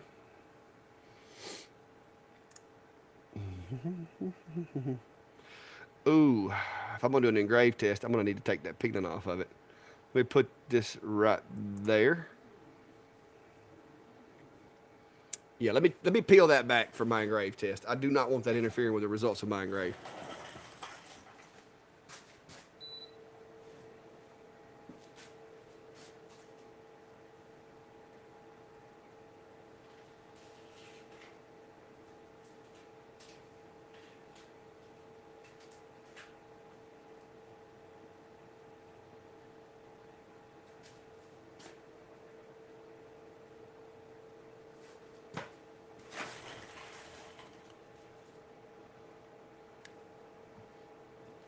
So I just noticed, and I don't know, might do some homework. I just noticed it has a red laser that shines on the workspace down there. I'm not sure that I'm not missing something about what the purpose of that thing is, but it looks as though it may be part of the Z-axis measuring process. So I took me a little of this coating off of here. I don't want to take it all off because it will get scratched up out here in the shop sometimes. In case I decide to use this. I do have some more acrylic, but I'm going to use what xTool sends with it first. See what kind of results I get, and then what I'll do is I'll get my box down. I've got all kinds of colors of acrylic that didn't cut well with a diode, and we'll play with some of that. So I've got me a little corner cut out here now.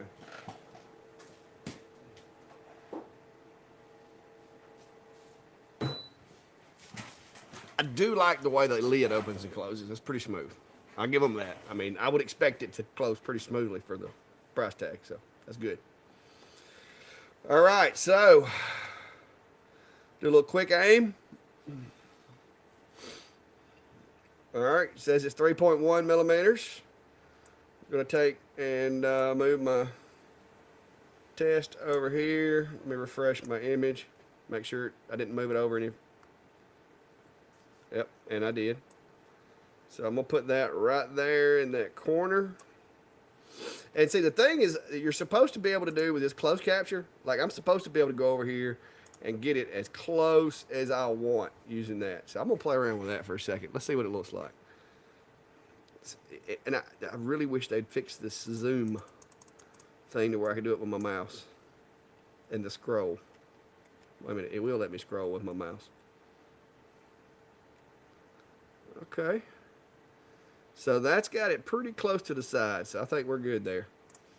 And we'll go ahead and send this to the machine and see what happens.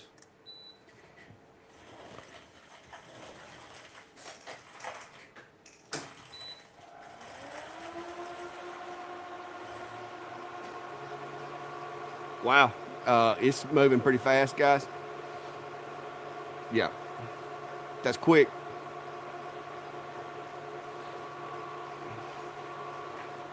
Yes, I do still have the S1.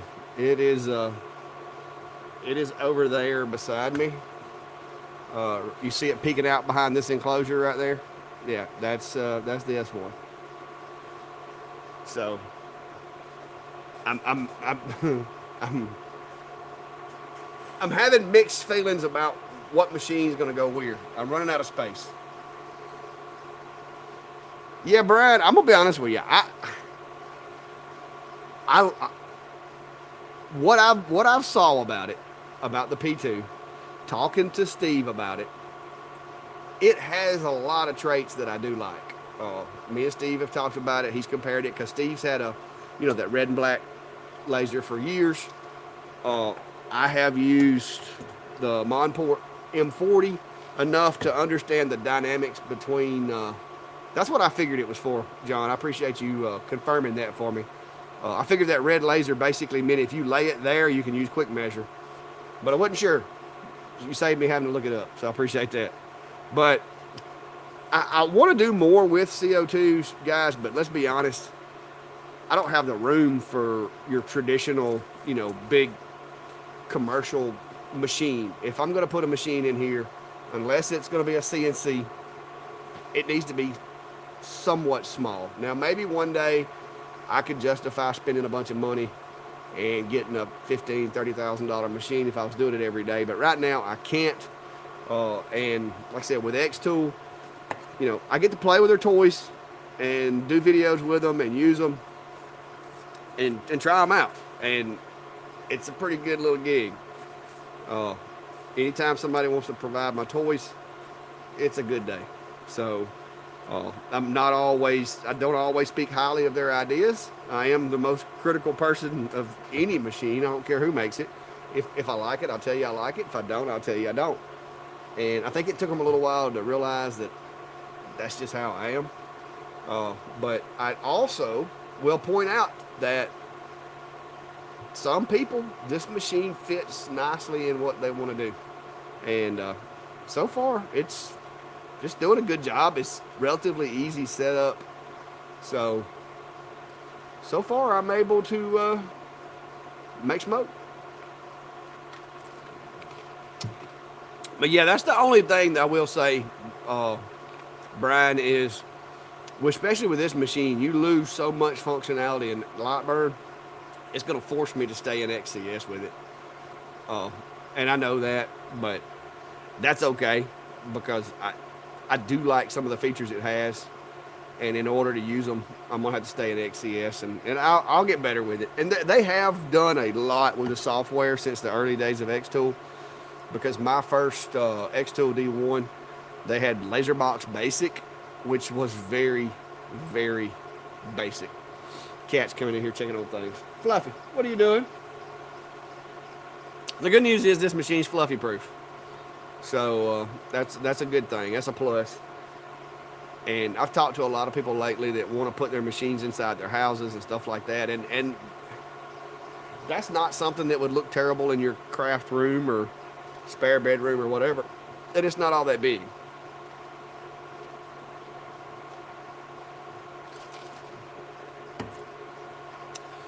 Yeah, well, John, like I said, the software's gotten a lot better. XCS has leaps and bounds past what LaserBox Basic was. So if they continue to improve on the software, you know, it does well enough that I can design in Lightburn and bring an SVG over and drop it in there. I'm still pretty impressed with the clarity of that, though. That was pretty good. I really want to do a mirror on it. See what kind of definition I can get on a mirror, because mirrors take definition really, really well. But I'm not going to keep y'all all night, guys. It's almost been 2 hours since I started this little fiasco. But I just wanted to kind of share it with you guys and let you know. Hashtag Steve still has all the cool toys. I'm just trying to catch up. I'm just playing catch up. Maybe within the next day or two, I may even have the new CNC, the Sane Smart, the new Sane Smart coming in, and I'm gonna be playing with that as well. Let me see if they give me an update on my shipping yet. It was supposed to have been here Wednesday, then they changed it to Monday, then it changed to Tuesday, and you know how that goes. But let me go over here and click on that and see what it says. See if they've actually got a date set for me now. And the date is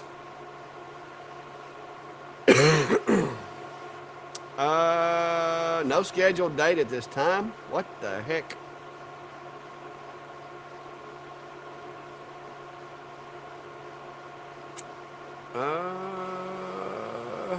It's in Montgomery, Alabama. So with it being in Montgomery, that should mean it's close. Let me get my chat back up where I can see what you guys are saying.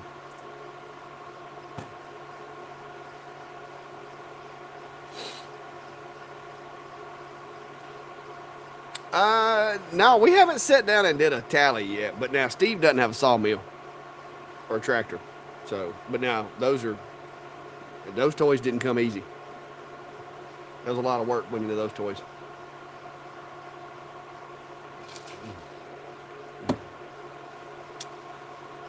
Yeah, I haven't had to deal with that with H or Brian. What are you waiting on? Wasn't it the module or something? You had a problem with the module or the motherboard? I can't remember. Everybody's issues run together. Let me see what's taking so long over here.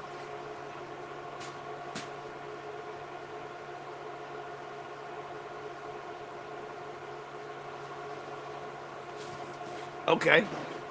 Apparently, it's an insanely high LPI because it. I didn't look to see what it set the LPI as, but it's doing a really good job of engraving it. Goodness.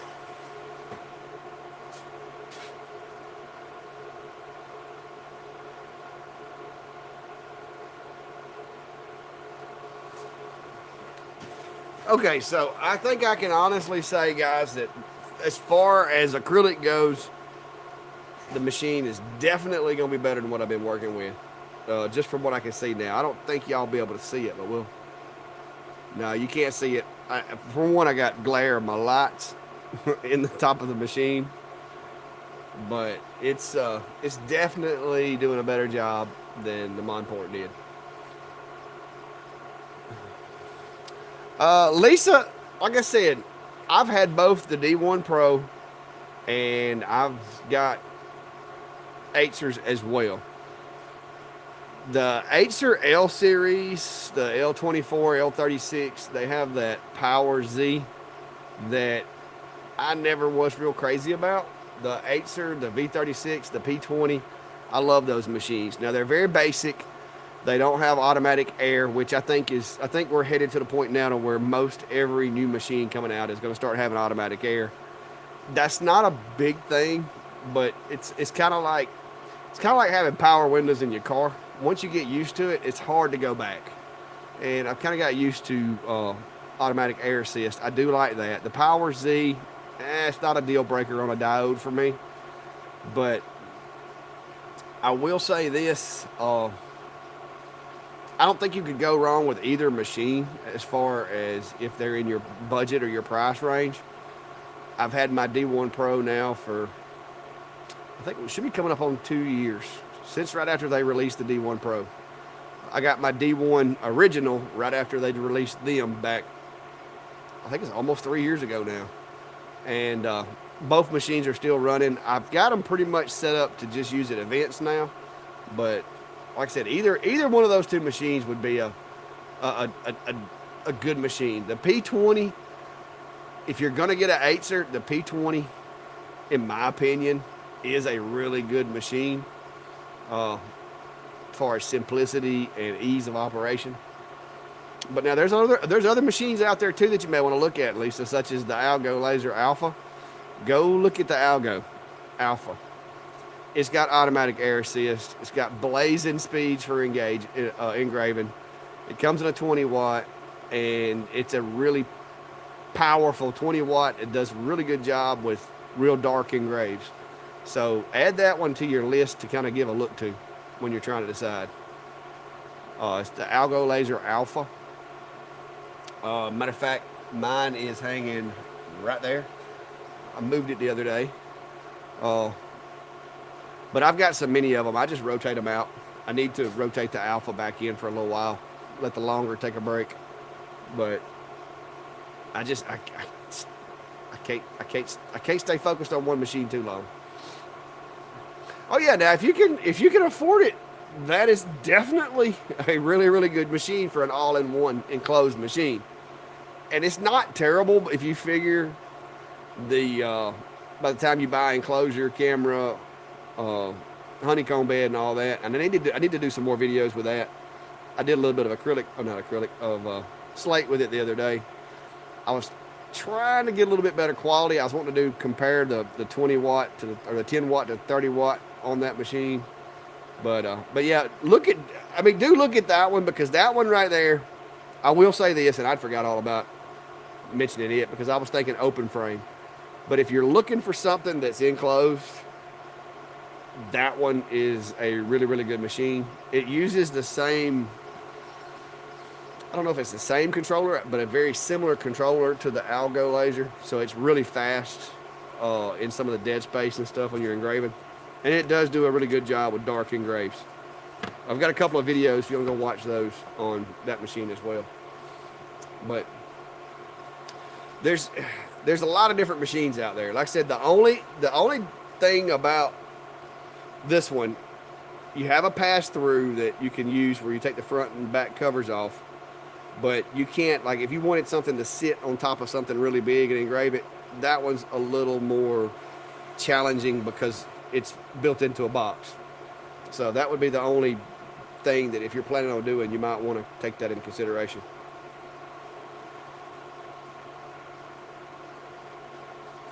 Well, Brian, that Lasermatic is not a bad machine at all. I don't know if you saw the videos I did, but it is not a bad machine at all. I like the cleanness of the build. I will say that. From an engineering, like looking in there and everything's clean, everything's robust and strong, they did it right on that. And this is taking a while. That LPI must be crazy.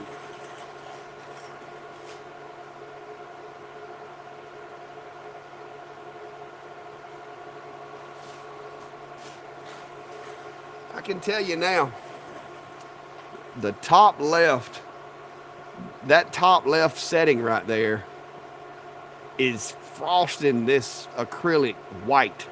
Like, it looks almost like it was painted white. So, that's crazy. Going to be a lot more acrylic items at the Clack Shack stand at events now.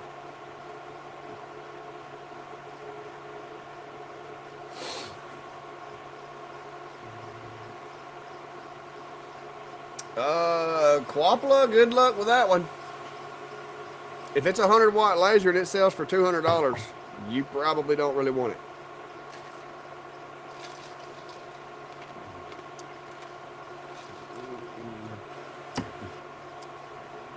I really want to see this finish before I got off the live, guys, but I don't want to keep y'all.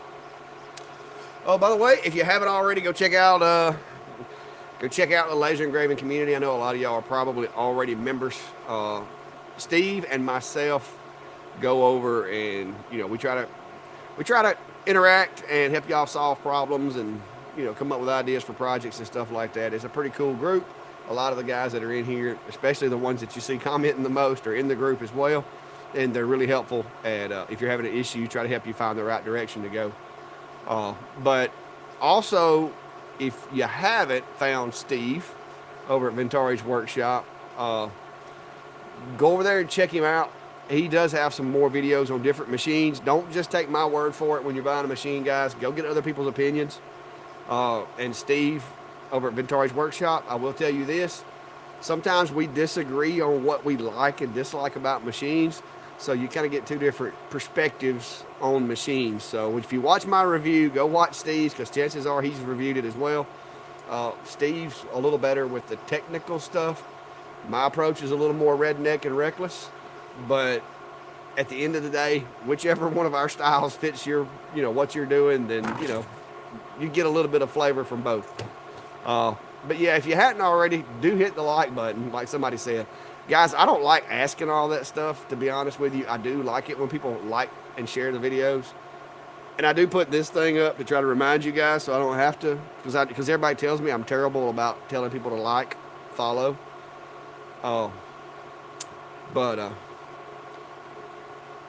But yeah, Lisa, if you'll go to my Sunday Night Live videos, Steve's information is in there.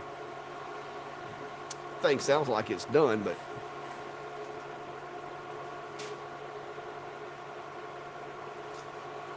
now it's doing the text now.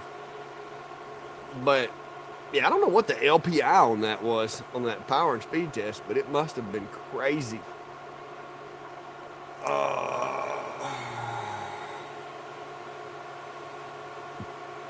Figure out the curve on the xTool P2. I can tell you, I have learned that on my X40, it seems to be, it's not perfectly square. I will tell you that. Because I was cutting some 10 by 10 calibration squares the other day just to make sure that it was cutting square, because I had a machine that wasn't cutting square and I wanted to check the other ones, and it was one direction. I want to say it was like 0.5 millimeters. So it was pretty big.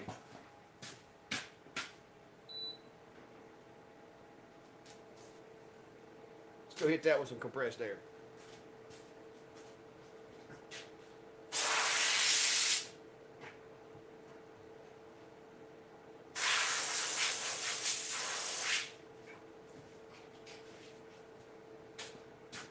I'm gonna need a little window cleaner.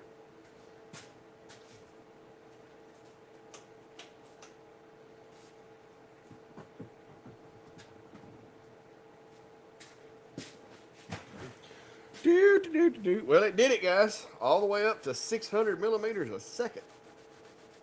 Yeah, millimeters a second. That is awesome. God, yes, I can tell you right now, just from seeing this, the results of this, I think I could do those things that my buddy up at CNC Trophy does. Those big, thick acrylic deals. I'm going to have to go by his shop and see how much those things cost and get me a couple of them. That turned out nice. Let's see if I can show you. Woo, woo, woo. There you go. Nice. Hold on, if I can get it to focus. Nice engraving on clear acrylic. And it's got really good resolution. Like, it almost looks like you painted it or it's even finer than sandblasting. So that's way better than anything I've ever got out of the Monport. Yeah, that's a winner, guys. I'll try to hang on to this so when I do the video with the good camera, you'll be able to see it, but there you can't see any lines. Like, I'm holding it up to the light, and it looks like it's been spray painted. So, you're going to show us. I'm trying to show you. Right? It's right there. I mean, I am outputting the right screen on her. But yeah, it's, man, finally. I got to try some different colors now. I'm going to try cut tests. But, this is xTool's acrylic. This is not anything that I've purchased. So I kind of want to take a piece of the stuff that I've bought off of Amazon, just to see, because that's what I've been using on my other machine. So in all fairness, part of what I'll do is I don't want to keep you guys up. I know some of you are, you know, like Chris has got to go get his morning started. Yeah, I need to check the LPI. Let me see what that was set to on LPI while I'm thinking about it, because it had to have been crazy high.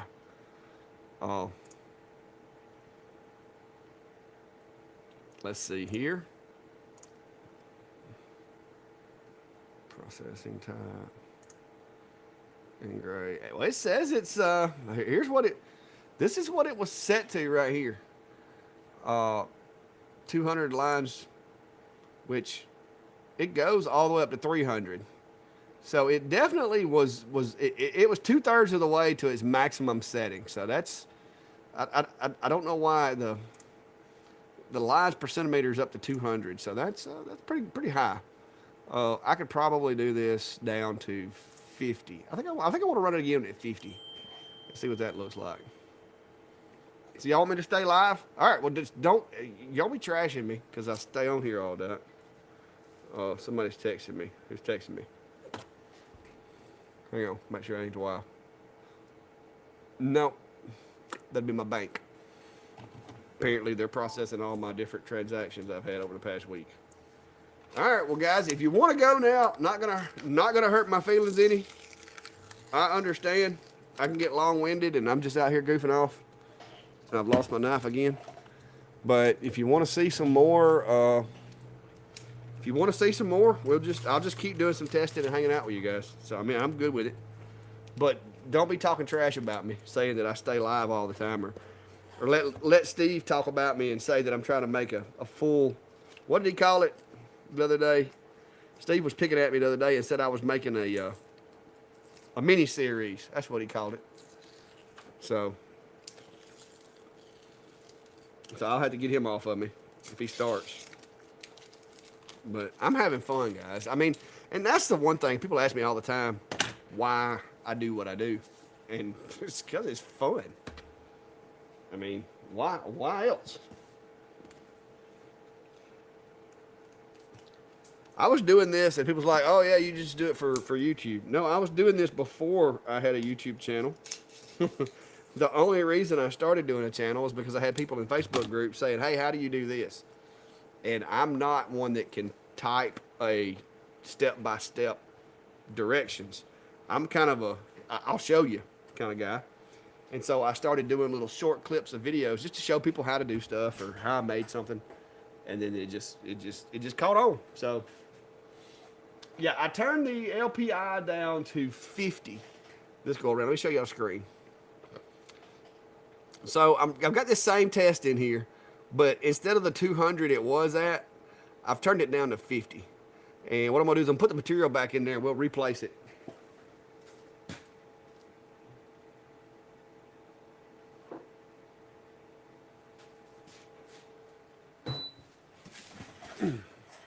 Hopefully this won't take as long.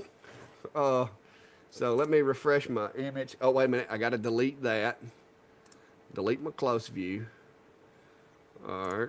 So, all right. Delete close view. Move that over. Let's see how accurate this camera is here. All right, now let me try to refresh. Make sure it did move.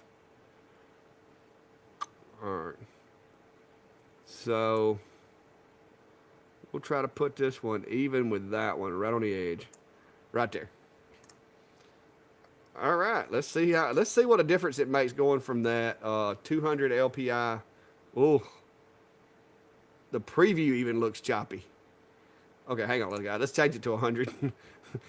let's go change it to 100. I don't think 50 is going to be where we need to be. Let's go to 100 and try that. Okay, that looks more like an engrave. All right, we'll go with that. If this is still like really, really clear, we may try going lower, but we'll go with this one for right now. All right, gotta hit the button.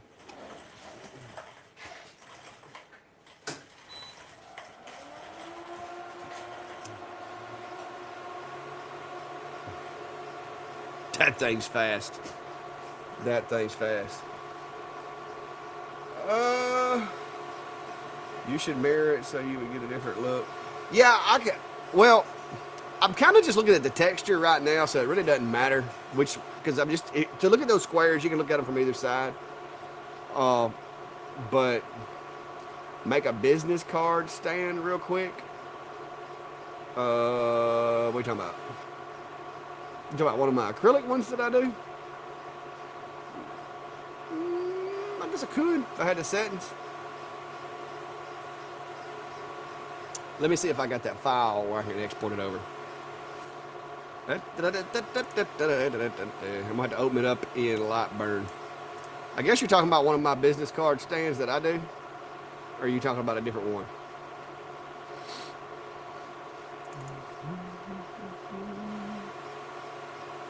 Yeah, Brian, it just depends on the look. It depends on what you're going for. But yeah, like plaques and stuff like that, a lot of times they look really cool when you do it that way.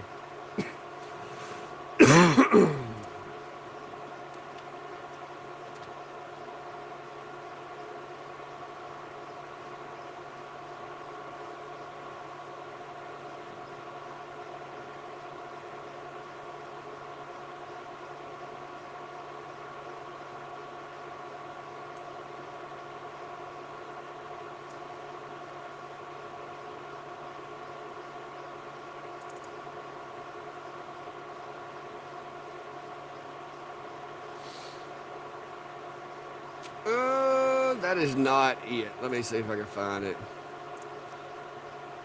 Yeah, let me figure out where I saved that at. I got so many files.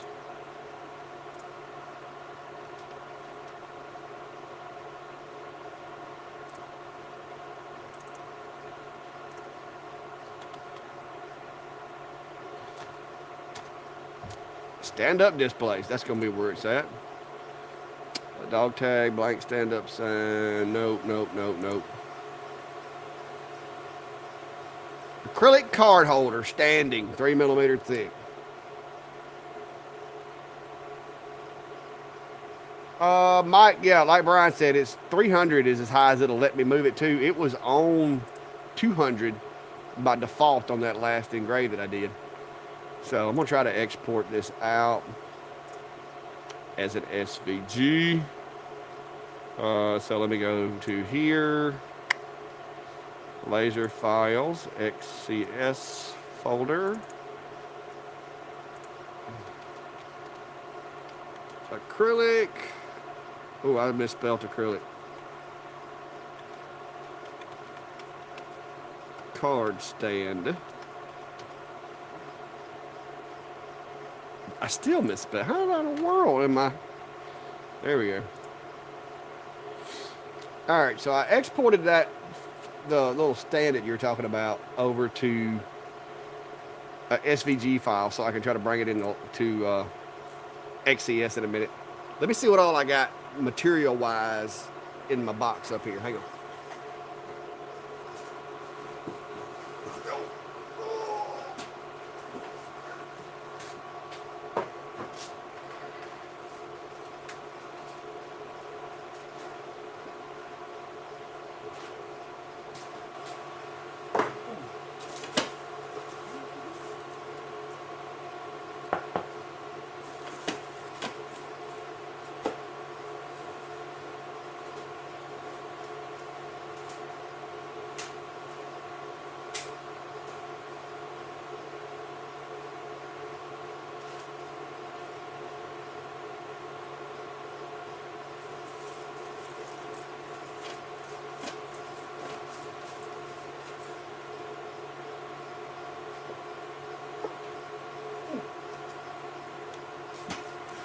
I got a little bit of colored acrylic, but I've been cutting this with diodes. The red, the black, and sometimes the green actually cuts decent with diodes. But like this purple, you can't use purple, can't use blue. Yellow, mixed, whether it works or not. So I can play with some of this too. But I gotta see what size I need for that file. Dust everywhere. So the largest part of that file is 145 by 197. So I think, let's see if I can make it out of this. Yes, 2 sheets of this, I could make one. So, yeah, Brian, that's what I was thinking. Like, especially like this right here. I've actually cut this, but I cut it on my Mon port. You can see a failed attempt with a diode right there.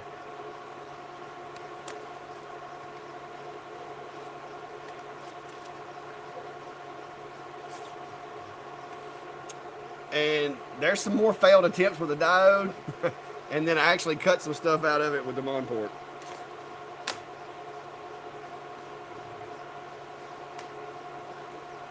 Failed attempts with the diode. You can see it didn't even cut it all the way out.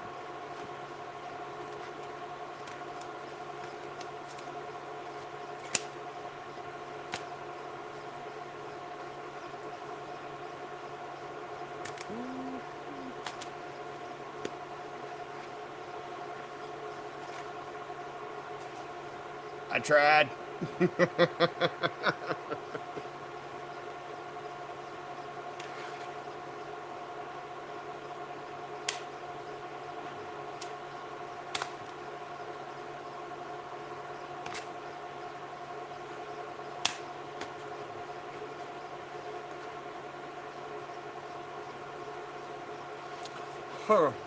I may use their material. That way I ain't got to guess at the settings, because I got to have 2 full sheets of this to make one of those.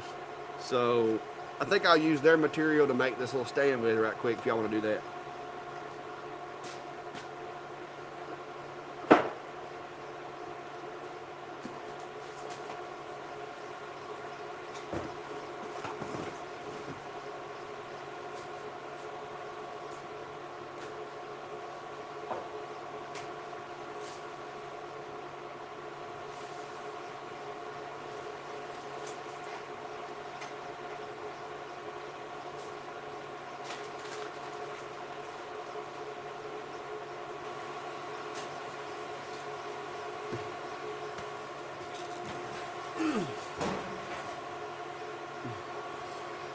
Yeah. Yeah, I tried everything I could with these diodes, and some colors cut okay, but a lot of colors don't. I'm really, the clarity of that engraved, guys, I wish y'all could see it in its full glory there. That's really clear. I'm impressed.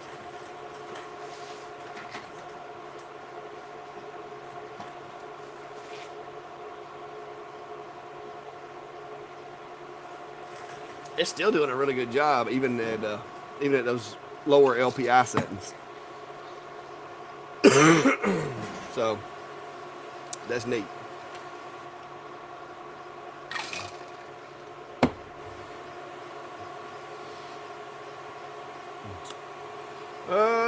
Aaron, I get a few things from time to time.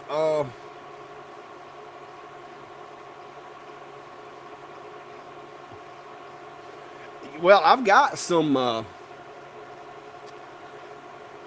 actual two-layered acrylic that's like black and white or white and black and that kind of thing that I can play with. You can take a picture with your phone. Yeah, I guess I could email it to myself, or I can actually. Eh, we'll go over it. I'll go over it when I do the video for the machine. I'll do it with a big camera because, I mean, I'll take a picture of it. That's not a problem, but I don't want to try to connect my phone. I got to figure out how to mute the phone to keep it from doing that echoing thing before I start doing that. But I may take a picture and then just download it to the computer, airdrop it to the computer for you. But it's still taking a minute to do this engrave, but I think it's just because each little square is only like 10 millimeters, and it's over traveling so far. I think that's what's making it take so long. I don't think if it was an actual design where everything was the same settings, I don't think it would take this long.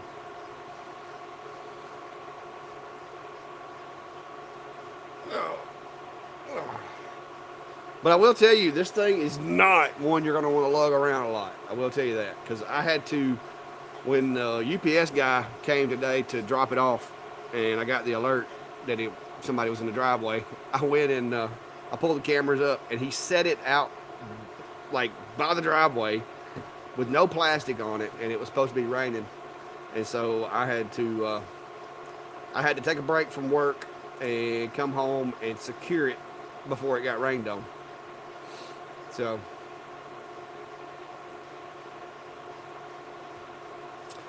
well, if this power and speed test will get through, I'm going to go ahead and use their material, the acrylic that xTool included, to make the little card stand with. And I may not put my logo on it. I may put somebody else's, because I've got plenty of those things. But we can play around with that.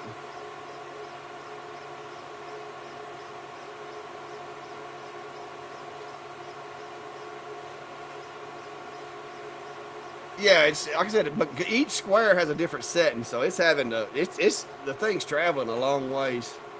Well, wrong camera. It's traveling a long ways just to make that one little dot. Whereas if they were all the same power setting, it could do them all at the same time, so it would go a lot faster. But I guess that's why it's taking so long. Let me go look at it. Peek.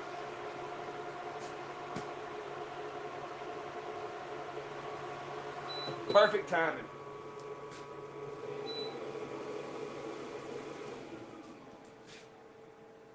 I gotta say, guys, the black interior is pretty sleek too.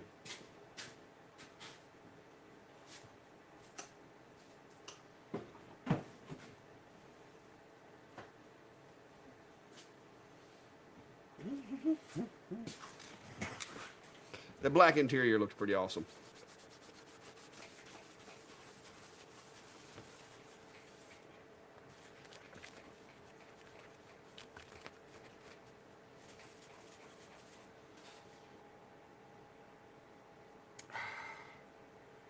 I'm gonna be honest with you. If you get it up to the light just right, you can see a little, like you can tell the LPI is less than the first engrave, but it still looks pretty good unless you're really getting up on it, staring at it in the light. It still looks really good. So I'm gonna be honest with you. For most things that I'll be doing, I think the 100 would be plenty. 150 would probably be more than enough. So now, guys, we'll try to see if we can cut this stuff. Being that this is xTool's product and their settings are in here, it should be relatively easy. Somebody was wanting me to do the yeah, you gotta get up on it.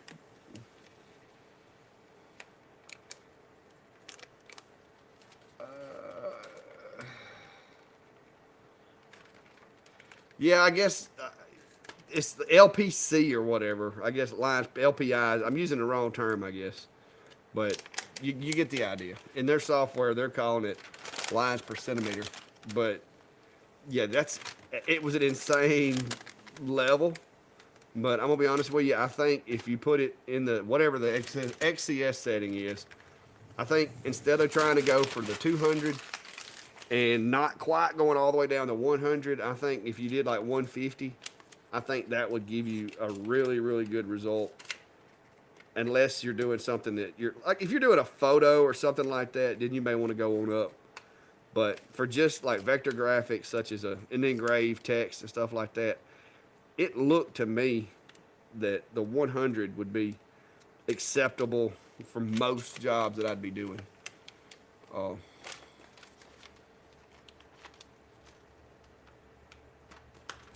Yeah, well, seeing as how I don't set the focus on this one, I'd have to figure out how to actually go in and modify the focus to be out of focus for engraving.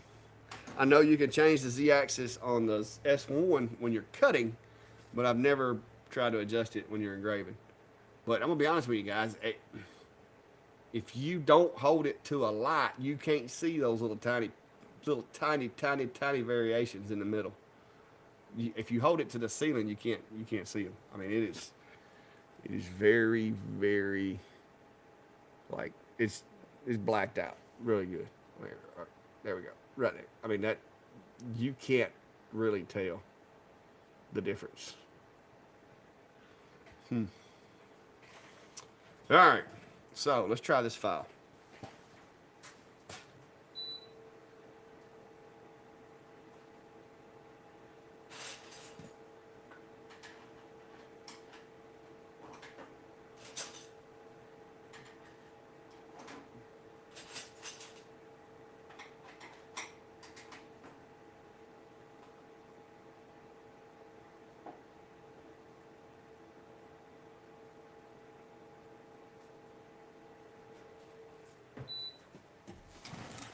All right. See if we can cut acrylic now, guys. All right. Down to the screen. All right. Going to refresh my image here and try to zoom back a little bit. I zoomed it way in a while ago. So now, first thing I want to do is I want to cut that power and speed test out and get it out of there. So I'm going to put me a line there. Hold on. Get your butt out of there.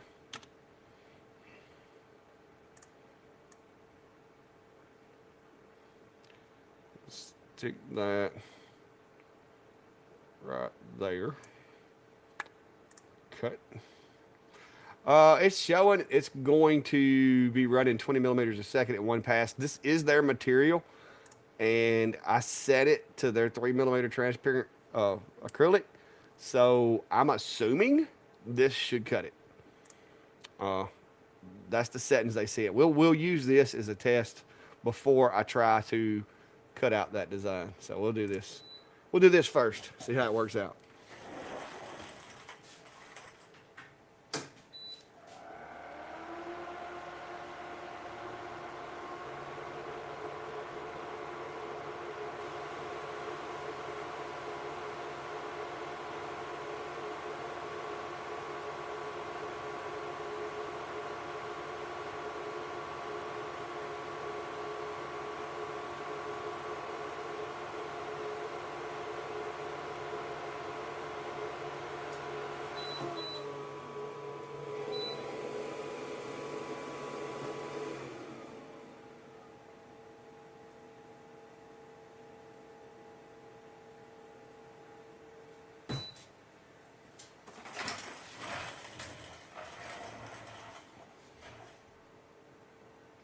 Guys, this is freaking awesome. It cut it. I mean, it cut it nice. Like, like it looks like you sanded the edge where it cut it at. The edge that I just cut is smoother because I had it outside the edge of the material. This part right here was already cut, and it just trimmed like a little piece right here off. The cut that I just did is smoother than the cut it came with from the factory. That's pretty awesome. So we're going to keep this for the review video. And now we know our settings work. Oh, guys, this is awesome. So far, Steve was right. He told me he thought I would like it way better than any CO2 I'd experienced so far. And, guys, he's right so far. So what I'm going to do now is it does smell when you open the door too early. Probably should have waited on that.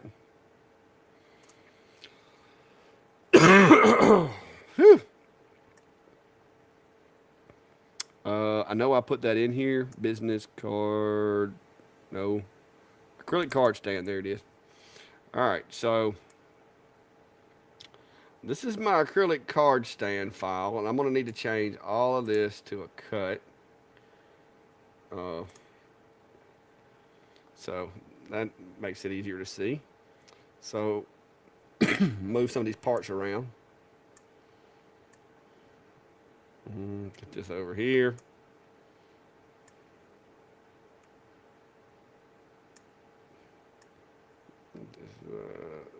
That clear acrylic's kind of hard to see.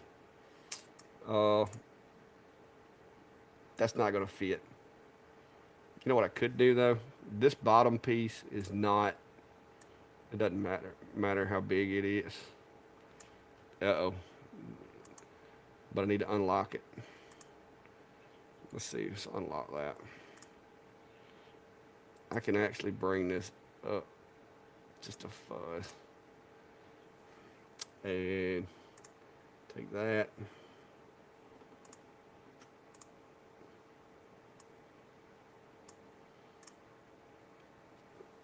And that's going to bother me if that's not centered perfectly.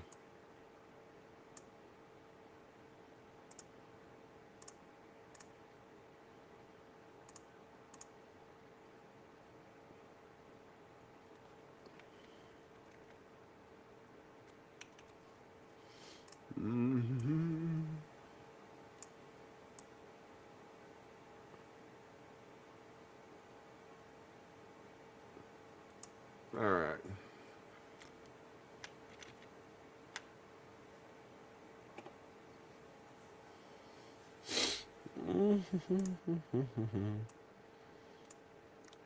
All right. Right there. All right. So ungroup.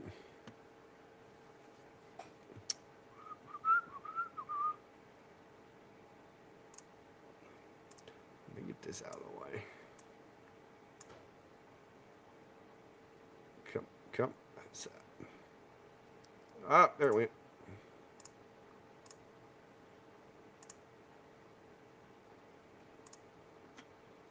Shift, not control.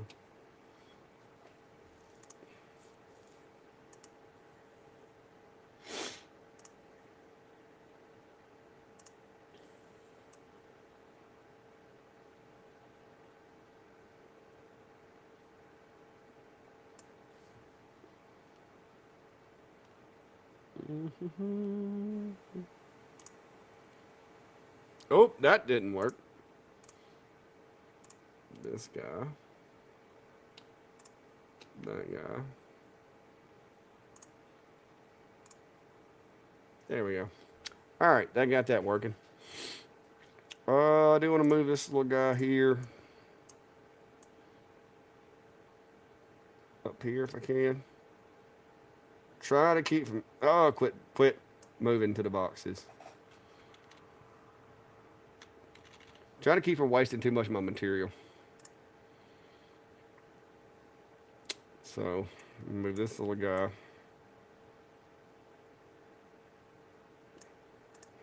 there. All right, so I'll have this bottom little corner here over here left. So I think we're good. Let me refresh my image. All right, so I've got it set to the factory settings that they said use for their material. It's already been tested or whatever, focus. I'm gonna run it one more time just to make sure. Exceeded maximum thickness. What?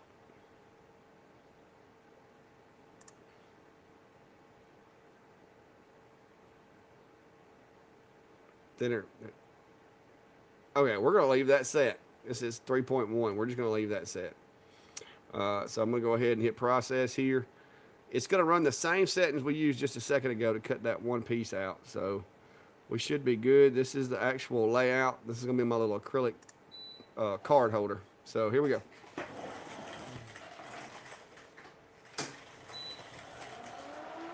I will tell you, when you hit that button, there's a relay or the door lock or whatever engages. It's like a real hard like thud. It'll scare you. So we'll see how it's going.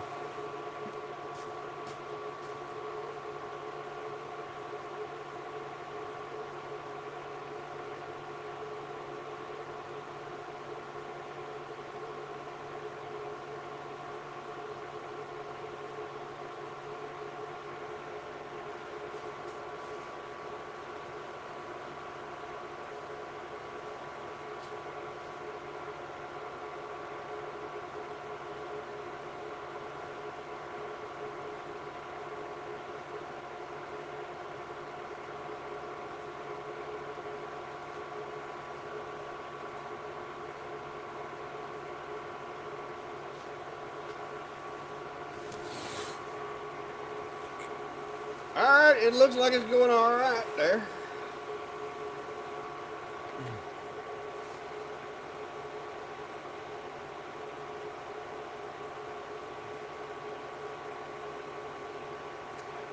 Talking Crow, the S1's not a terrible machine.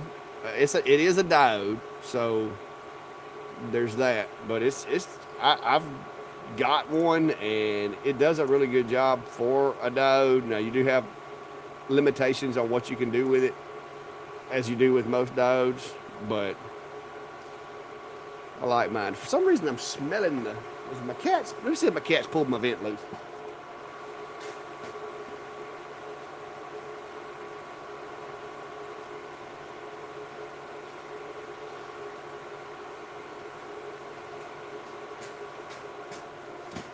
Cats had pulled my vent tube out of the cat door, I guess, so they could get in and out.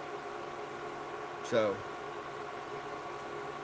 what time is it there? It's 7:41 here, so it's about time for me to go in the house, quit playing.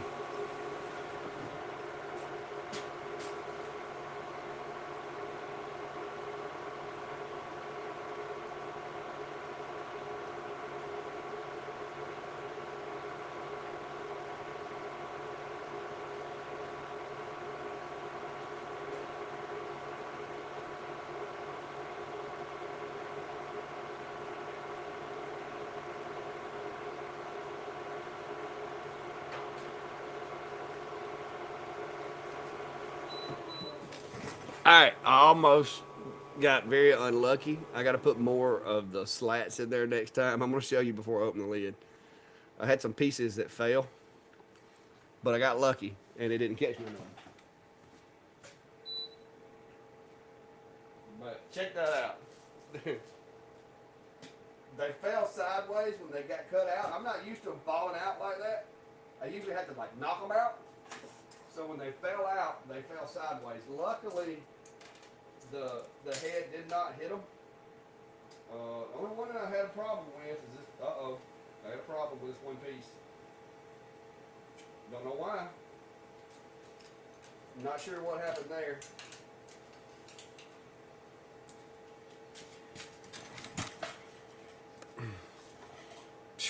This stuff smells. All right. Not sure what happened.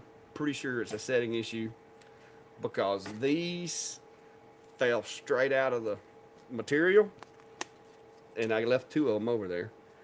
But this one piece, it just barely etched it. I'm thinking when I brought that file in as an SVG, I didn't check all my settings. So let's go down to the screen and check, see what happened.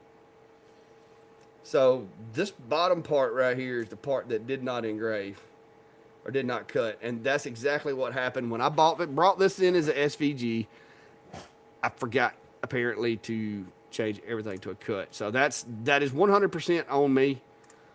This one, as you can see, it was set for a cut. So apparently when I drug my box, I didn't quite grab this bottom part right here. So we're going to have to redo that part. But that was on me. I'm glad, because I was like, why did everything fall out perfectly except this one piece? But that's exactly why it did that.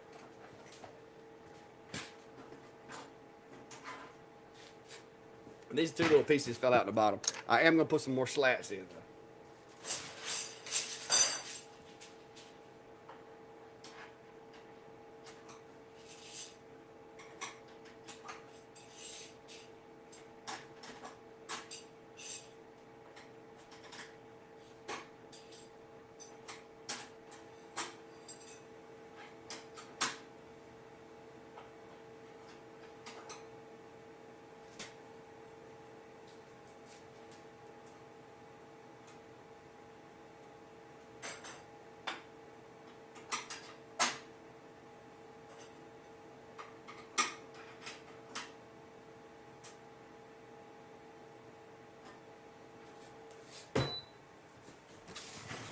All right, I want to put this camera, this exact aim camera, to the test. So here we go.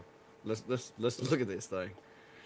All right, so I'll put it back in there. I'm gonna update my image and see if I can see where that other piece. Oh, that's all skewed for some reason. So let's do a capture close view of this area right here.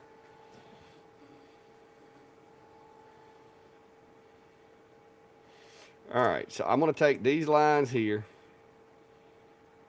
I'm going to try to select all of them this time. Now, it even selected the bottom one. What's up with that?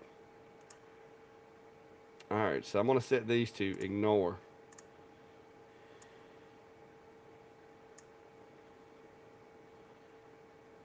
Ignore. You know, better yet, let's just delete them.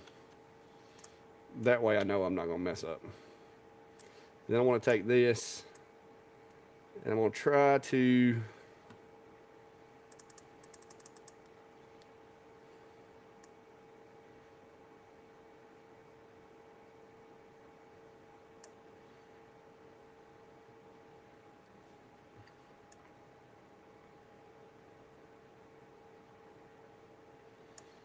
all right. We're going to try to do that. I don't know that it's going to be successful, but we're going to try it.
All right, place your bets, guys. Place your bets.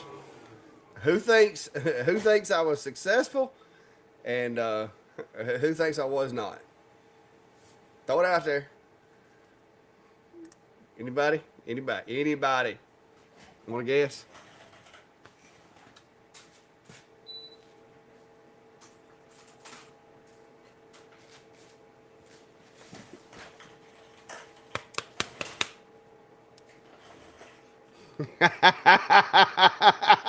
That's awesome. Look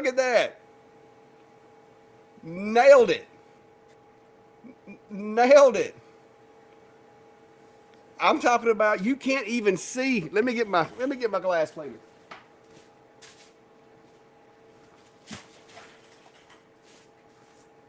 Guys, if I hadn't have done it, I wouldn't have believed it. Yeah. That is insane. You talking about saving material. See, that just saved me this entire section of acrylic. Because I never would have, I never would have dreamed on a cut like that. I never would have dreamed I'd have been able to lay it back on the same line. But I did. I mean, you can't even tell we missed. We scored it the first time. That worked. That worked perfectly. All right, now I'm not going to glue this thing or whatever, but I'll show you what we made here. All right, this is one of my little card stands, and I'm going to have to, when I decide who's going to get it, I'll engrave their logo or whatever on the front of this. But the way this works, assuming that this material is exactly the same size as the other that I had, is you got a bottom that goes to this little piece here, and it more or less just snaps together. You shouldn't have to have any glue. Oof. It's grunting at me a little bit. Hang on, let me see if I can press it.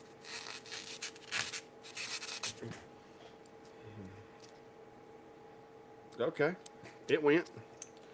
All right. And then you got these two little side pieces here that, this stuff's squeaky.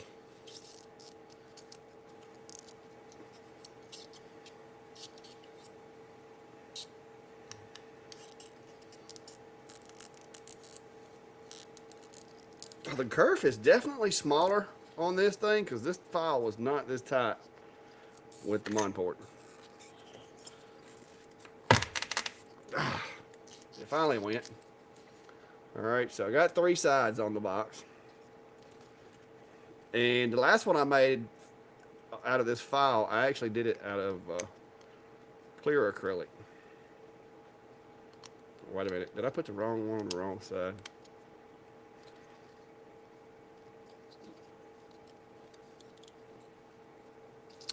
Oh, I'm so crazy.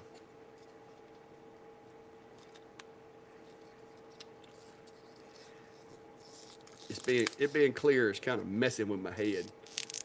It's see-through. So that's all those pieces snap together. And then you take this piece and it snaps into this piece, if I can see it. This clear is really messing with my eyes. Like, it makes me feel like I'm blind, guys, and I swear I'm not completely blind. But I'm having a hard time seeing the holes. Usually I'll do these out of black or some other color because I can cut them with a diode.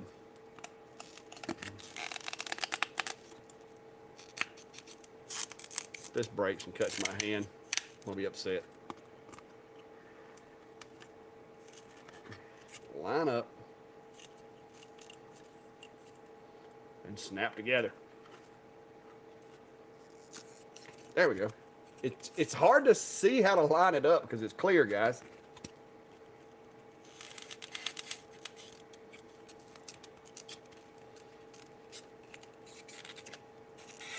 Okay, I'm gonna have to wait until I can see a little better.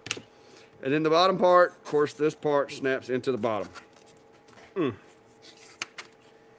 that's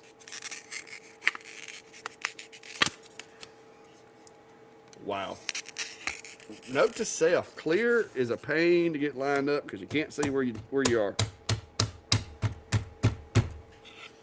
All right, I think I got it mostly together. It's not tight all the way down. I didn't bump it down hard enough. But yeah, that's it. And what I would normally do is put an engraving here. But usually I make these out of colored acrylic because I can't engrave clear.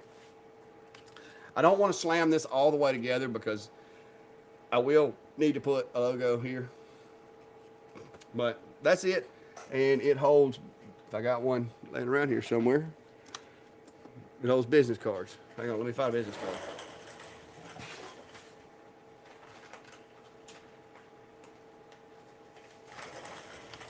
So you have your business cards, and you just put them in there. I actually made this design, and the only one of these that I have locally, I made for Pies by Mike here in Clanton, and he wanted a coupon stand to hold coupons.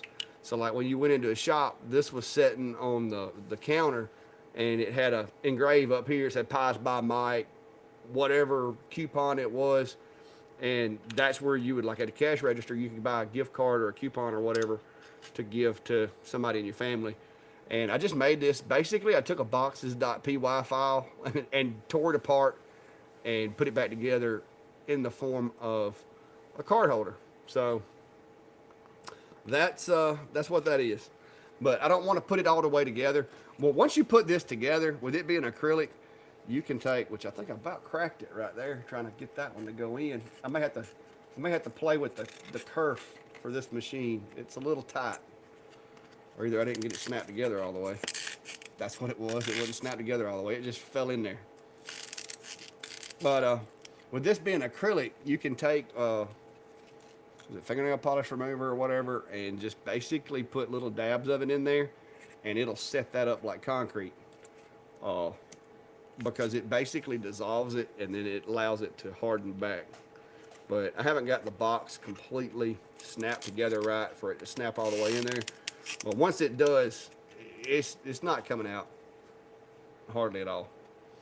So I mean, you'd have to tear this apart now, and I haven't put any glue, and I don't even have that corner right there mashed all the way in just yet. So, but that's one of my little files that I make for stuff. And like I said, it's, especially with it being clear, it's pretty cool.